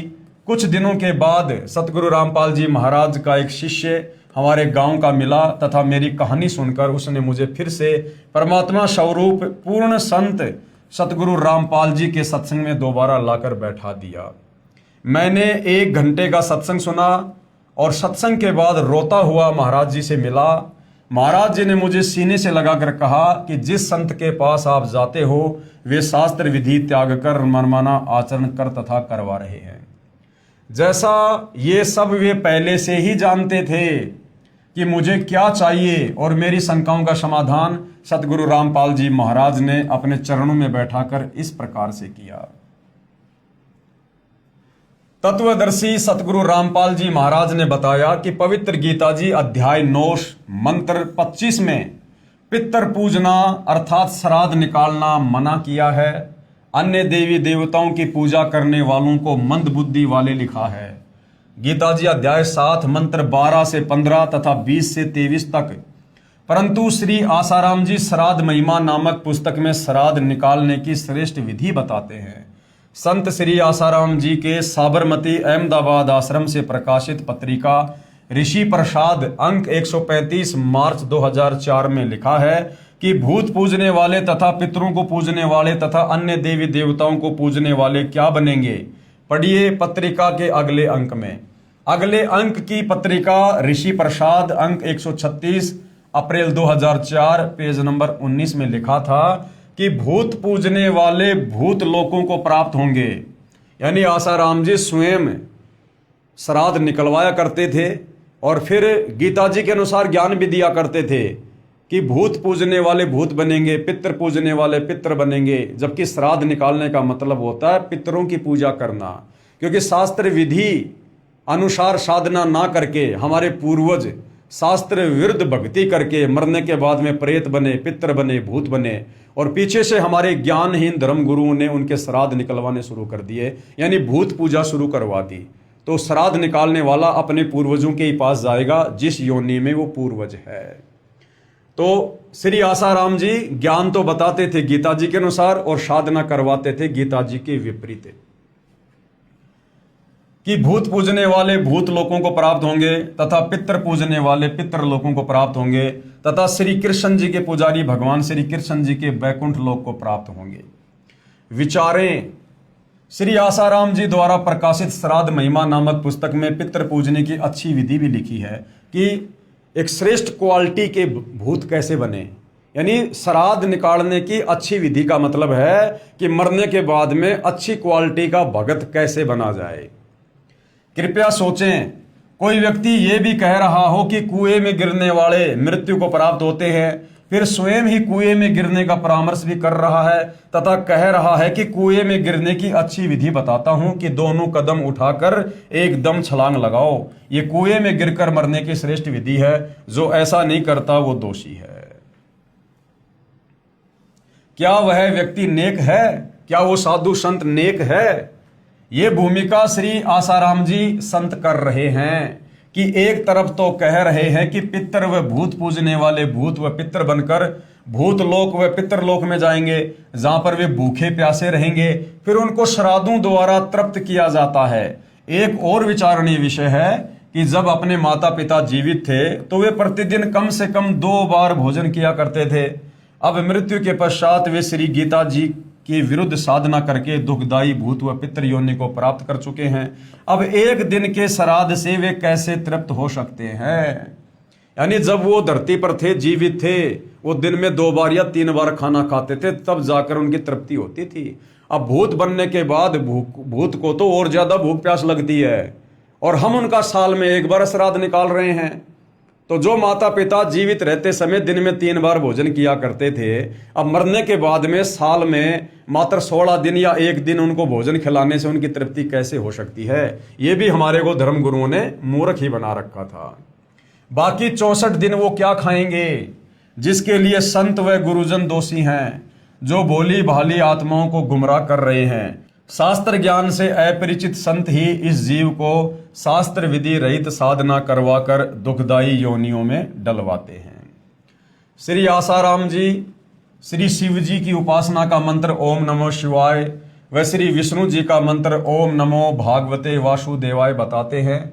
इसी के अतिरिक्त हरि ओम, ओम गुरु आदि नामों में से कोई एक मंत्र अपनी इच्छा अनुसार चुन लेने को कहते हैं तथा सोहम को 2 हिस्से करके श्वास द्वारा सुमरण करना आदि मंत्र देते हैं, जो किसी शास्त्र में प्रमाण नहीं है। यानी 8-10 मंत्र भगत के सामने रख देते हैं और कहते हैं कि अपनी इच्छा से जो आपको अच्छा लगे इनमें से एक मंत्र चूज कर लो, उसका जाप करो। तो सतगुरु रामपाल जी अब क्या समझा रहे हैं कि कितनी बड़ी नादानी और ये सुप्रसिद्ध संत करते हैं। विचार करें, कोई रोगी जिसके पेट में दर्द हो किसी डॉक्टर के पास इलाज के लिए प्रार्थना करे और वो डॉक्टर उसके आगे 6 प्रकार की गोलियां डालकर कहे कि जो तुझे अच्छी लगे इनमें से एक उठा ले, क्या वह वैद्य यानी डॉक्टर हो सकता है? पवित्र गीता जी अध्याय 8 मंत्र 13 में कहा है कि ओम इति एकाक्षरम ब्रह्म व्यवहारण माम अनुसमरण ये प्रयाति तजन देहम शयाति परमाम गतम। गीता ज्ञान देने वाला ये ब्रह्म काल, ब्रह्मा विष्णु महेश का पिता, दुर्गा का पति, गीता का ज्ञान देते समय श्री कृष्ण जी के शरीर में प्रवेश करके अर्जुन को कह रहा कि अर्जुन, मुझ ब्रह्म की साधना का, मुझ ब्रह्म के सुमरण का केवल एक ओम मंत्र है। जो इस ओम मंत्र की साधना अंतिम श्वास तक, शरीर छूटने तक करेगा, वो मेरे ब्रह्म लोक को प्राप्त होगा। अब बताइए भाई और बहनों, श्री गीता जी 4 वेदों का संक्षिप्त सार है और 4 वेदों में जो भक्ति है वो गीता जी में है। और गीता जी में केवल ये गीता का ज्ञान देने वाला ब्रह्म एक ओम मंत्र का जाप करने की सलाह देता है कि अगर मेरे लेवल की भक्ति करनी है, मुझ काल तक की भक्ति करनी है, ब्रह्म तक की भक्ति करनी है और जन्म मनन में रहना है, लक 84 में भी जाना है, तो भाई आपने केवल एक ओम मंत्र का जाप करना होगा, नथिंग एल्स। इससे नीचे ब्रह्मा विष्णु महेश, देवी देवता, भूत पूजा, श्राद्ध, इनकी कोई भक्ति नहीं करनी। और यदि तुझे पूर्ण मोक्ष वाली भक्ति करनी है, सदा सदा के लिए जन्म मरण के कष्ट से, लक 84 योनि की पीड़ाओं से, नरक से, तपस्या के कष्ट से बचना है, तो गीता ज्ञानदाता ब्रह्म गीता अध्याय 17 श्लोक 23 में कह रहा है ओम तत् सत इति निर्देश ब्रह्मण त्रिविध समर्थ है कि ये 3 मंत्रों का जाप है जो पूर्ण ब्रह्म, पूर्ण परमात्मा का जाप है। और उसके लिए गीता अध्याय 4 श्लोक 34 में कह रहा कि अर्जुन वो मंत्र मेरे पास नहीं है, वो कंप्लीट भक्ति मेरे पास नहीं है, पूर्ण मोक्ष वाली। उसके लिए तू किसी तत्वदर्शी संत की खोज कर, तत्वदर्शी संत को भली भांति दंडवत प्रणाम कर, कपट छोड़कर सरलता पूर्वक व्यवहार करके उससे सवाल पूछ, तब वो तत्व ज्ञानी महात्मा तुझे उस पूर्ण ज्ञान का उपदेश करेंगे। तो भाइयों और बहनों, गीता ज्ञानदाता पवित्र गीता जी अध्याय 8 श्लोक 13 में कह रहा कि भाई मेरा तो केवल एक ओम मंत्र का जाप है, जबकि आसाराम जी अपने भक्तों के आगे 6 मंत्र रख रहे हैं कि इनमें से कोई भी एक मंत्र ले लो और इसका जाप करो। इसका शब्दार्थ है कि गीता बोलने वाला ब्रह्म अर्थात काल कह रहा है कि माम ब्रह्म यानी मुझ ब्रह्म का तो इति मानी यह एक ओम एकाक्षरम यानी ओम एक अक्षर है, व्याहरण यानी उच्चारण करके, अनुस्मरण यानी सुमरण करने का, ये यानी जो साधक, तजन देहम यानी शरीर त्यागने तक अर्थात अंतिम श्वास तक, परियाति यानी सुमरण साधना करता है, स यानी वह साधक ही मेरे वाली, परमाम गतम यानी परम गति को याति यानी प्राप्त होता है। और इसकी काल की ब्रह्म की जो परम गति है ओम नाम की साधना से, वो क्या है? गीता अध्याय 8 श्लोक नंबर 16 में कहता है कि वो साधक ब्रह्म लोक में आ जाएगा, मेरे पास महास्वर्ग में आ जाएगा। लेकिन यहां पर अपना कर्म भोग के फिर वापस उसे लक 84 में नरक में और जन्म और मरण के कष्ट में जाना ही पड़ेगा। भावार्थ है कि श्री कृष्ण जी के शरीर में प्रेतवत प्रवेश करके ब्रह्म अर्थात 1000 भुजा वाला ज्योति निरंजन काल कह रहा है कि मुझ ब्रह्म की साधना केवल एक ओम नाम से मृत्यु पर्यंत करने वाले साधक को मुझसे मिलने वाला लाभ प्राप्त होता है। अन्य कोई भी मंत्र मेरी भक्ति का नहीं है तथा अपनी गति को भी गीता अध्याय 7 मंत्र 18 में अनुतमाम अर्थात अति घटिया बताया है। गीता जी अध्याय 7 श्लोक नंबर 18 में ओम नाम की साधना को भी ये काल कह रहा है कि ये घटिया है, यानी पूर्ण मोक्ष मेरे ओम नाम की भक्ति से भी नहीं है। इसी का प्रमाण गीता जी अध्याय 9 मंत्र 20 से 25 में कहा है कि जो तीनों वेदों ऋग्वेद, यजुर्वेद तथा सामवेद में वर्णित विधि द्वारा मेरी साधना करते हैं तथा अन्य देवताओं की पूजा करते हैं, उनकी जन्म मृत्यु तथा स्वर्ग नरक बना रहता है तथा पितृ पूजने वाले यानी श्राद्ध करने वाले पितृ बनकर पितरों को प्राप्त होते हैं। भूत पूजने वाले 13वीं 17वीं वर्षीय अस्थियां उठाकर गंगा आदि में क्रिया करवाकर प्रवाह करवाना, पिंड भरवाना आदि भूत पूजा है।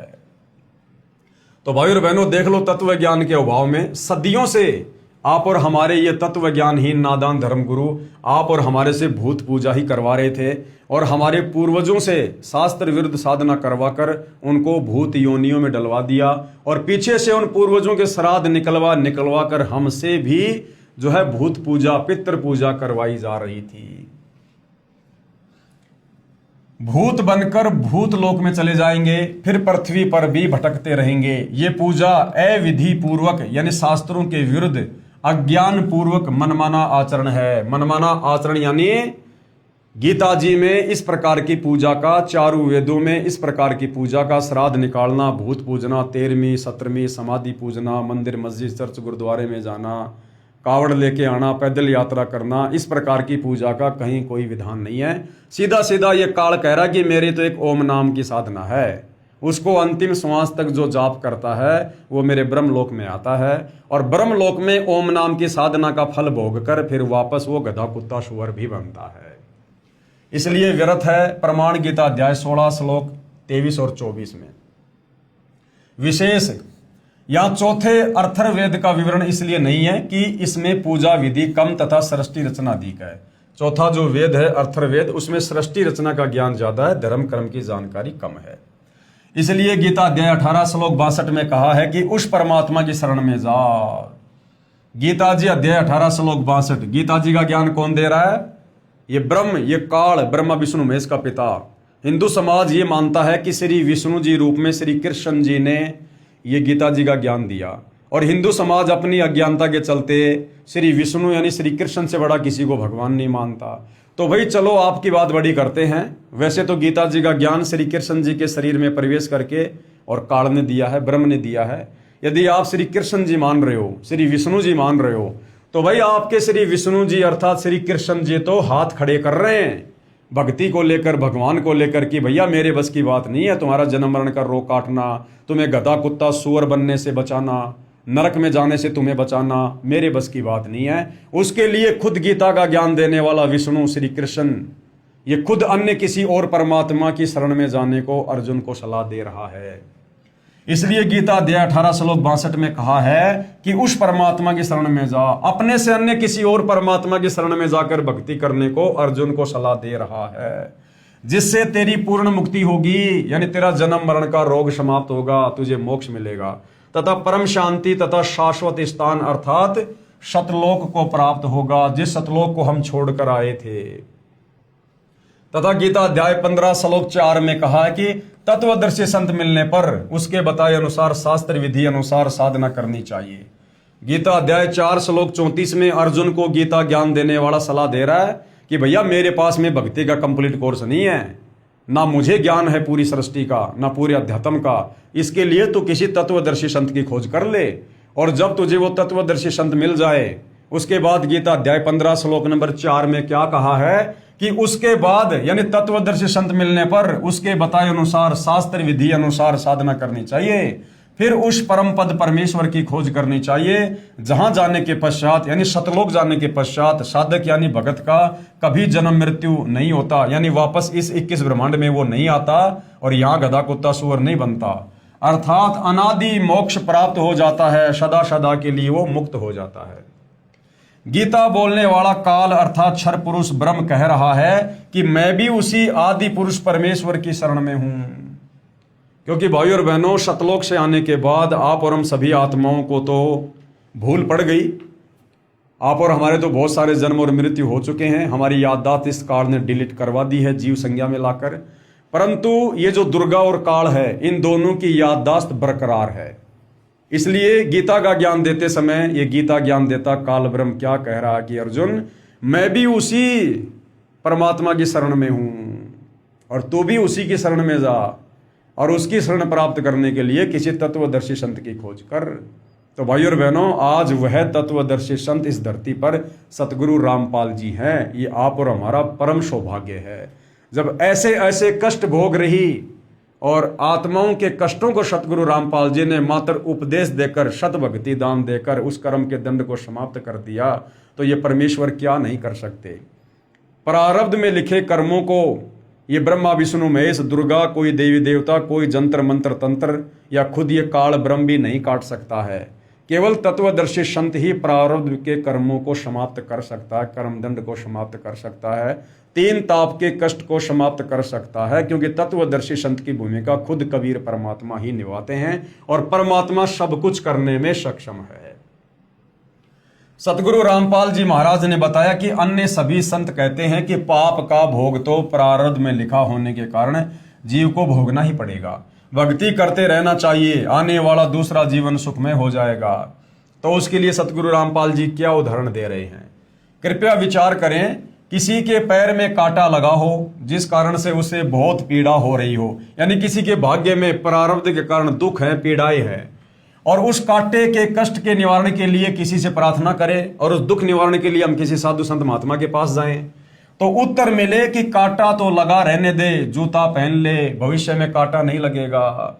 और जवाब वो संत क्या देते हैं कि भैया तेरे पिछले दुख तो समाप्त होंगे नहीं, तेरे भाग्य में लिखे हैं, तो आगे से भक्ति शुरू कर दे, तुझे आगे दुख नहीं होगा। अरे भैया जब पहले से पैर में कांटा लगा हुआ है, जब तक वो कांटा नहीं निकलेगा जूता कैसे पहनूंगा। तो जब तक मैं वर्तमान में दुखी हूं, परेशान हूं मेरे प्रारब्ध के कारण है, और जब तक मेरे वो प्रारब्ध वाले कष्ट समाप्त नहीं होंगे, मैं सुखी नहीं होऊंगा, भाई मैं भक्ति कैसे कर पाऊंगा। पहले तो मेरे पैर का कांटा निकले और फिर इस डर से मैं जूता पहनूं कि आगे कहीं कांटा ना चुभ जाए। तो पहले तो भाई मेरे पिछले जो पाप कर्म है जिस कारण मेरे ऊपर कष्ट हैं वो मेरे कष्ट समाप्त हों, फिर मैं उस राम नाम के जूते को पहनूंगा, यानी संत से भक्ति लूंगा, ताकि आगे यदि मैंने गलती कर दी तो फिर से वही कष्ट जीवन में दोबारा शुरू ना हो जाए। तो क्या कह रहे हैं गुरुदेव, किसी के पैर में कांटा लगा हो जिस कारण से उसे बहुत पीड़ा हो रही हो, उस कांटे के कष्ट के निवारण के लिए किसी से प्रार्थना करे, तो उत्तर मिले कि कांटा तो लगा रहने दे, जूता पहन ले, भविष्य में कांटा नहीं लगेगा। क्या वह व्यक्ति ठीक सलाह दे सकता है? क्योंकि कांटा लगे पैर में जूता पहना ही नहीं जा सकता। जो व्यक्ति पहले से अपने पाप कर्मों के कारण दुखी है वो आगे भक्ति कैसे कर सकता है? पहले तो संत अपने आशीर्वाद से उसके पाप कर्मों को हल्का करे और फिर आगे उसको विधि ऐसी बता दे जिससे पाप ना हो, और धीरे धीरे वो सुखी हो जाएगा, फिर वो भक्ति करेगा। क्योंकि कांटा लगे पैर में जूता पहना ही नहीं जा सकता। पहले कांटा निकले फिर इस डर से जूता पहनेगा कि कहीं दोबारा कांटा न लग जाए। ठीक इसी प्रकार पूर्ण परमात्मा के पूर्ण संत की शरण में आने से, जो संत रूप में खुद परमात्मा ही होते हैं, उस पाप रूपी कांटे का कष्ट समाप्त होता है। फिर साधक यानी भगत पूर्ण प्रभु की शास्त्र विधि अनुसार साधना रूपी जूता इस डर से पहनेगा कि कहीं फिर से कोई पाप रूपी कांटा कष्टदायक ना हो जाए। सभी संतों ने पवित्र गीता जी के अनुवाद में अर्थों का अनर्थ किया है। गीता अध्याय 7 मंत्र 18 व 24 में अनुत्तमाम का अर्थ अति उत्तम किया है तथा अध्याय 18 मंत्र 66 में व्रज का अर्थ आना किया है, जबकि अनुत्तम का अर्थ अति घटिया होता है तथा व्रज का अर्थ जाना होता है। अब क्या है भाइयों और बहनों, तत्व ज्ञान के अभाव में चाहे कोई कितना बड़ा विद्वान हो, कितना बड़ा धर्मगुरु हो, वो ब्रह्मा विष्णु महेश से ऊपर किसी को परमात्मा नहीं मान सकता। इसलिए वो घुमा फिरा के इन्हीं की महिमा करता रहता है, क्योंकि उसे ऊपर की शक्तियों का, ऊपर के भगवानों का ज्ञान नहीं, उसको सृष्टि रचना का ज्ञान नहीं है। जिस कारण से इन्होंने गीता जी के अनुवाद में भी अर्थों का अनर्थ कर दिया। तत्व ज्ञान के अभाव से तथा ज्ञानहीन गुरुओं के कारण ही सर्व भगत समाज शास्त्र विधि रहित साधना करके मनुष्य जीवन व्यर्थ कर रहा है। पवित्र गीता जी अध्याय 16 मंत्र 23-24 क्या कहता है कि शास्त्र विधि को त्याग कर जो मनमानी भक्ति करता है, मनमाने मंत्रों का जाप करता है, मनमानी पूजा पाठ करता है, उसको ना कभी कोई सुख हो सकता, ना उसको भक्ति से सिद्धि मिल सकती, और ना मरने के बाद उसकी गति हो सकती। सर्व पवित्र धर्मों की पवित्र आत्माएं तत्व ज्ञान से अपरिचित हैं, जिस कारण नकली गुरुओं, संतों, महंतों तथा ऋषियों का दाव लगा हुआ है। जिस समय पवित्र भगत समाज आध्यात्मिक तत्व ज्ञान से परिचित हो जाएगा, उस समय इन नकली संतों, गुरुओं व आचार्यों को छुपने का स्थान नहीं मिलेगा। और वो समय भाई और बहनों अब धीरे धीरे आ चुका है। सन 2030-32 के बाद में इन नकली संतों को या तो ये सतगुरु रामपाल जी की शरण में आ जाएंगे, अन्यथा इनको धरती पर छुपने की जगह नहीं मिलेगी। उपरोक्त सच्चाई को आंखों देखकर मैं तथा अन्य परिवार के सदस्य यानी बसंत सिंह सैनी जी कह रहे हैं कि सतगुरु रामपाल जी के सत्संग सुनकर और उनसे ये परामर्श लेकर और आंखों देखकर मैं तथा अन्य परिवार के सदस्य सतगुरु रामपाल जी महाराज के चरणों में लगे हैं। पूरे परिवार में कोई बीमारी नहीं रही, और जो भूत कभी परिवार के किसी सदस्य को मार देते थे, किसी पशु को मार देते थे, काम धंधे को नहीं चलने देते थे, वे घर से ही नहीं गांव से भी भाग गए तथा दूसरे रिश्तेदारों के घर चले गए, जो अब भी श्री आसाराम जी के पुजारी हैं। वहां जाकर भूत कहते हैं कि उनके बसंत सैनी आदि के घर तो परमात्मा का निवास हो गया है, उनको परमात्मा स्वरूप पूर्ण संत मिल गए हैं, अब उनके पास नहीं जा सकते। जिस प्रकार आपके घर में बहुत ज्यादा मच्छर हैं और आप मार्केट से ऑल आउट खरीद के लाते हो और अपने घर पर लगा देते हो, तो आपके घर से तो मच्छर भाग जाएंगे, फिर वो अड़ोसी पड़ोसियों के घर में घुसेंगे। इस प्रकार बसंत सैनी ने सतगुरु रामपाल जी का भक्ति रूपी ऑल आउट नाम उपदेश लेकर अपने घर पर लगा लिया, यानी परमात्मा को विराजमान कर लिया। अब जिस घर में समर्थ शक्ति बैठी है वहां पर भूत प्रेत क्या कर सकते हैं? उन्होंने मजबूरीवश वो घर छोड़ना पड़ेगा, और फिर छोड़ेंगे तो क्या करेंगे? आड़ोसी पाड़ोसी रिश्तेदारों के जाएंगे। वो हम उनके पास नहीं जा सकते। वो भूत क्या कहते हैं? हम उनके पास नहीं जा सकते। सतगुरु रामपाल जी से उपदेश के पश्चात हम पूरी तरह से स्वस्थ व सुखी जीवन जी रहे हैं। हमारे परिवार व रिश्तेदारों के लगभग 200 सदस्यों ने सतगुरु रामपाल जी महाराज का उपदेश प्राप्त कर लिया है। जो पहले श्री आसाराम जी महाराज के शिष्य थे, अब सतगुरु रामपाल जी के द्वारा बताए तत्व ज्ञान को समझकर लगभग 10,000 श्री आसाराम जी के शिष्य भी सतगुरु रामपाल जी महाराज की शरण में आ चुके हैं, और आने वाले समय में सारे के सारे ही आएंगे। जितने भी संतों की संगत है, यदि वो आने वाले युग परिवर्तन के दौर में जीवित रहे, तो सतगुरु रामपाल जी के अलावा दूसरा कोई ठिकाना भक्ति का नहीं होगा। वे भी मेरे की तरह पश्चाताप कर रहे हैं। मेरी भगत समाज से प्रार्थना है, बसंत सैनी जी कह रहे हैं कि मेरी भगत समाज से प्रार्थना है। भगत समाज यानी परमात्मा चाहने वाली आत्माएं जो अन्य नकली साधु संत महात्माओं के चक्कर में फंसी हुई हैं, उनसे प्रार्थना है कि जिनको भी परमात्मा पाने की तड़फ है, तलाश है, कृपया परमात्मा स्वरूप पूर्ण सतगुरु रामपाल जी महाराज के चरणों में आकर अपने जीवन को सुखी बनाएं तथा परमात्मा को प्राप्त करें। भगत बसंत दास, ये उनके मोबाइल नंबर हैं, फिलहाल चालू हैं या बंद हैं। ये आप जी फ़ोन करके यदि आपको किसी प्रकार की शंका हो, आपको लगे कि ये बनावटी कहानी है, ऐसा नहीं हो सकता, तो अपनी शंका निवारण के लिए आप जी यदि ये नंबर चालू है तो आप इस पर कॉल करके समाधान प्राप्त कर सकते हैं। उसके बाद एक और भगत आत्मा की आत्मकथा है, अद्भुत करिश्मा। पूजनीय गुरुदेव जी दंडवत प्रणाम। मैं भगत नथुराम, गांव छावला, दिल्ली से अपने परिवार की खुशी आदरपूर्वक सूचित करना चाहता हूं कि जनवरी सन 2000 के आरंभ में सतगुरु रामपाल जी महाराज का प्रवचन सत्संग ताजपुर गांव दिल्ली में श्री मुरारी भगत के निवास पर चल रहा था। तो एक अन्य भगत की बेटी ने मेरी पत्नी श्रीमती बिमला देवी, जो कि छावला से है, उससे कहा कि चाची जी, पड़ोस के गांव में जो सत्संग चल रहा है, यदि आप उस महाराज से नाम ले लो तो आपका असाध्य रोग, यानी जो रीढ़ की हड्डी में 1 इंच का फासला था, जिस कारण से बहुत ज़्यादा पीड़ा थी, ठीक हो सकता है। तो मेरी पत्नी ने उस लड़की से कहा कि all India medical institute of research centre of science Delhi में, जिसका 2.5 वर्ष इलाज चलकर असफल हो चुका हो, तो उस एक नाम या शब्द में कौन सी शक्ति है जो मेरा असाध्य रोग ठीक हो जाएगा। काफी देर तक दोनों की बहस चलती रही। अंत में धीरे चलकर उस सत्संग में जाने का निर्णय लिया गया। परम पूज्य सतगुरु रामपाल जी महाराज के प्रवचन अमृतवाणी सुनकर अधूरी छूटी हुई भक्ति का तार पुनः बंदी छोड़ से जुड़ गया। यानी वो आत्मा पहले किसी जन्म में सतगुरु रामपाल जी की शरण में थी, अब फिर से वो अधूरा तार, वो भक्ति वापस शुरू हो गई। और 2.5 वर्ष के इलाज से फायदा ना पाकर केवल नाम के सुमरण से, जो नाम सतगुरु रामपाल जी देते हैं, जो शास्त्र प्रमाणित हैं, जो इन यहाँ की शक्तियों के, देवी देवताओं के जो बीज मंत्र हैं, मूल मंत्र हैं, उस सुमरण से 5 दिन के अंदर ही असाध्य रोग ठीक हो गया। इससे पूर्व डॉक्टरों ने उनको बैठने व खड़ा होने की सख्त मनाही की थी, जो आज भी ट्रीटमेंट स्लिप पर लिखा है, तथा वह 1 इंच के फासले के एक्सरे भी मौजूद हैं। सबसे बड़ी समस्या मेरी पत्नी को ये थी कि उनसे बैठकर पाखाना नहीं किया जाता था, यानी बैठकर वो फ्रेश नहीं हो सकती थी, और हाथ धोने के समय तो 10-15 मिनट रोना पड़ता था, क्योंकि ज्यादा झुकने पर ज्यादा दर्द होता था।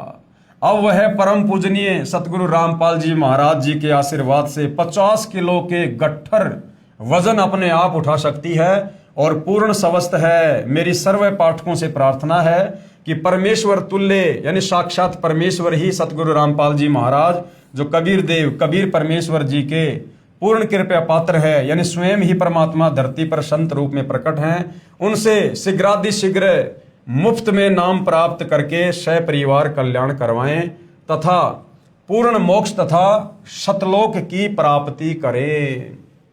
तो भाइयों और बहनों, ये कथाएं सत्य हैं।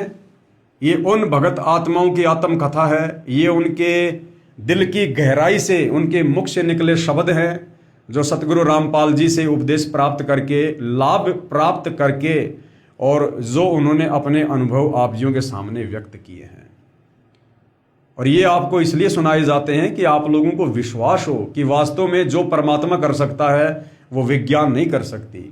जो परमात्मा कर सकता है वो इस 21 ब्रह्मांड की सुप्रीम पावर, यानी ब्रह्मा विष्णु महेश से ऊपर दुर्गा और काल यानी ब्रह्म भी नहीं कर सकते। हमारे प्रारब्ध के उन कर्मों को, जिनके चलते हमारे ऊपर कष्ट आते हैं, आपत्तियां आती हैं, भूत प्रेत से बाधित होते हैं, तीनों ताप के कष्टों से बाधित होते हैं, उनको केवल परम संत ही काट सकता है। दूसरा कोई विकल्प, कोई ऑप्शन नहीं होता है। तो भाई और बहन, समझदार व्यक्ति तो इन कथाओं को सुनकर, सृष्टि रचना को सुनकर, सतगुरु रामपाल जी के शास्त्र अनुकूल सत्संग सुनकर अति शीघ्र उनकी शरण ग्रहण कर लेते हैं। और बाकी भाई आना तो देखो आज ना कल इन्हीं की शरण में आना पड़ेगा, दूसरा कोई विकल्प नहीं है।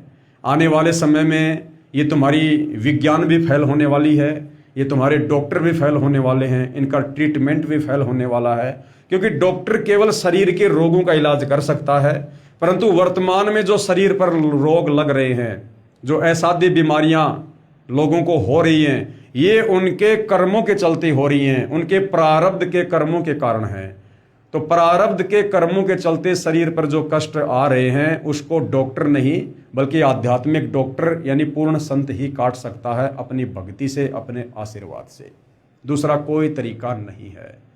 तो भाइयों और बहनों, पवित्र पुस्तक ज्ञान गंगा के ऊपर बन रहे वीडियो में आज हमारा ये 19वें नंबर का वीडियो था, और प्रत्येक वीडियो से हमें अध्यात्म के विषय में बहुत गहरी गहरी जानकारियां प्राप्त हो रही है, जिससे हमारा विश्वास बढ़ रहा है और भक्ति करने में हमारी रुचि बढ़ रही है।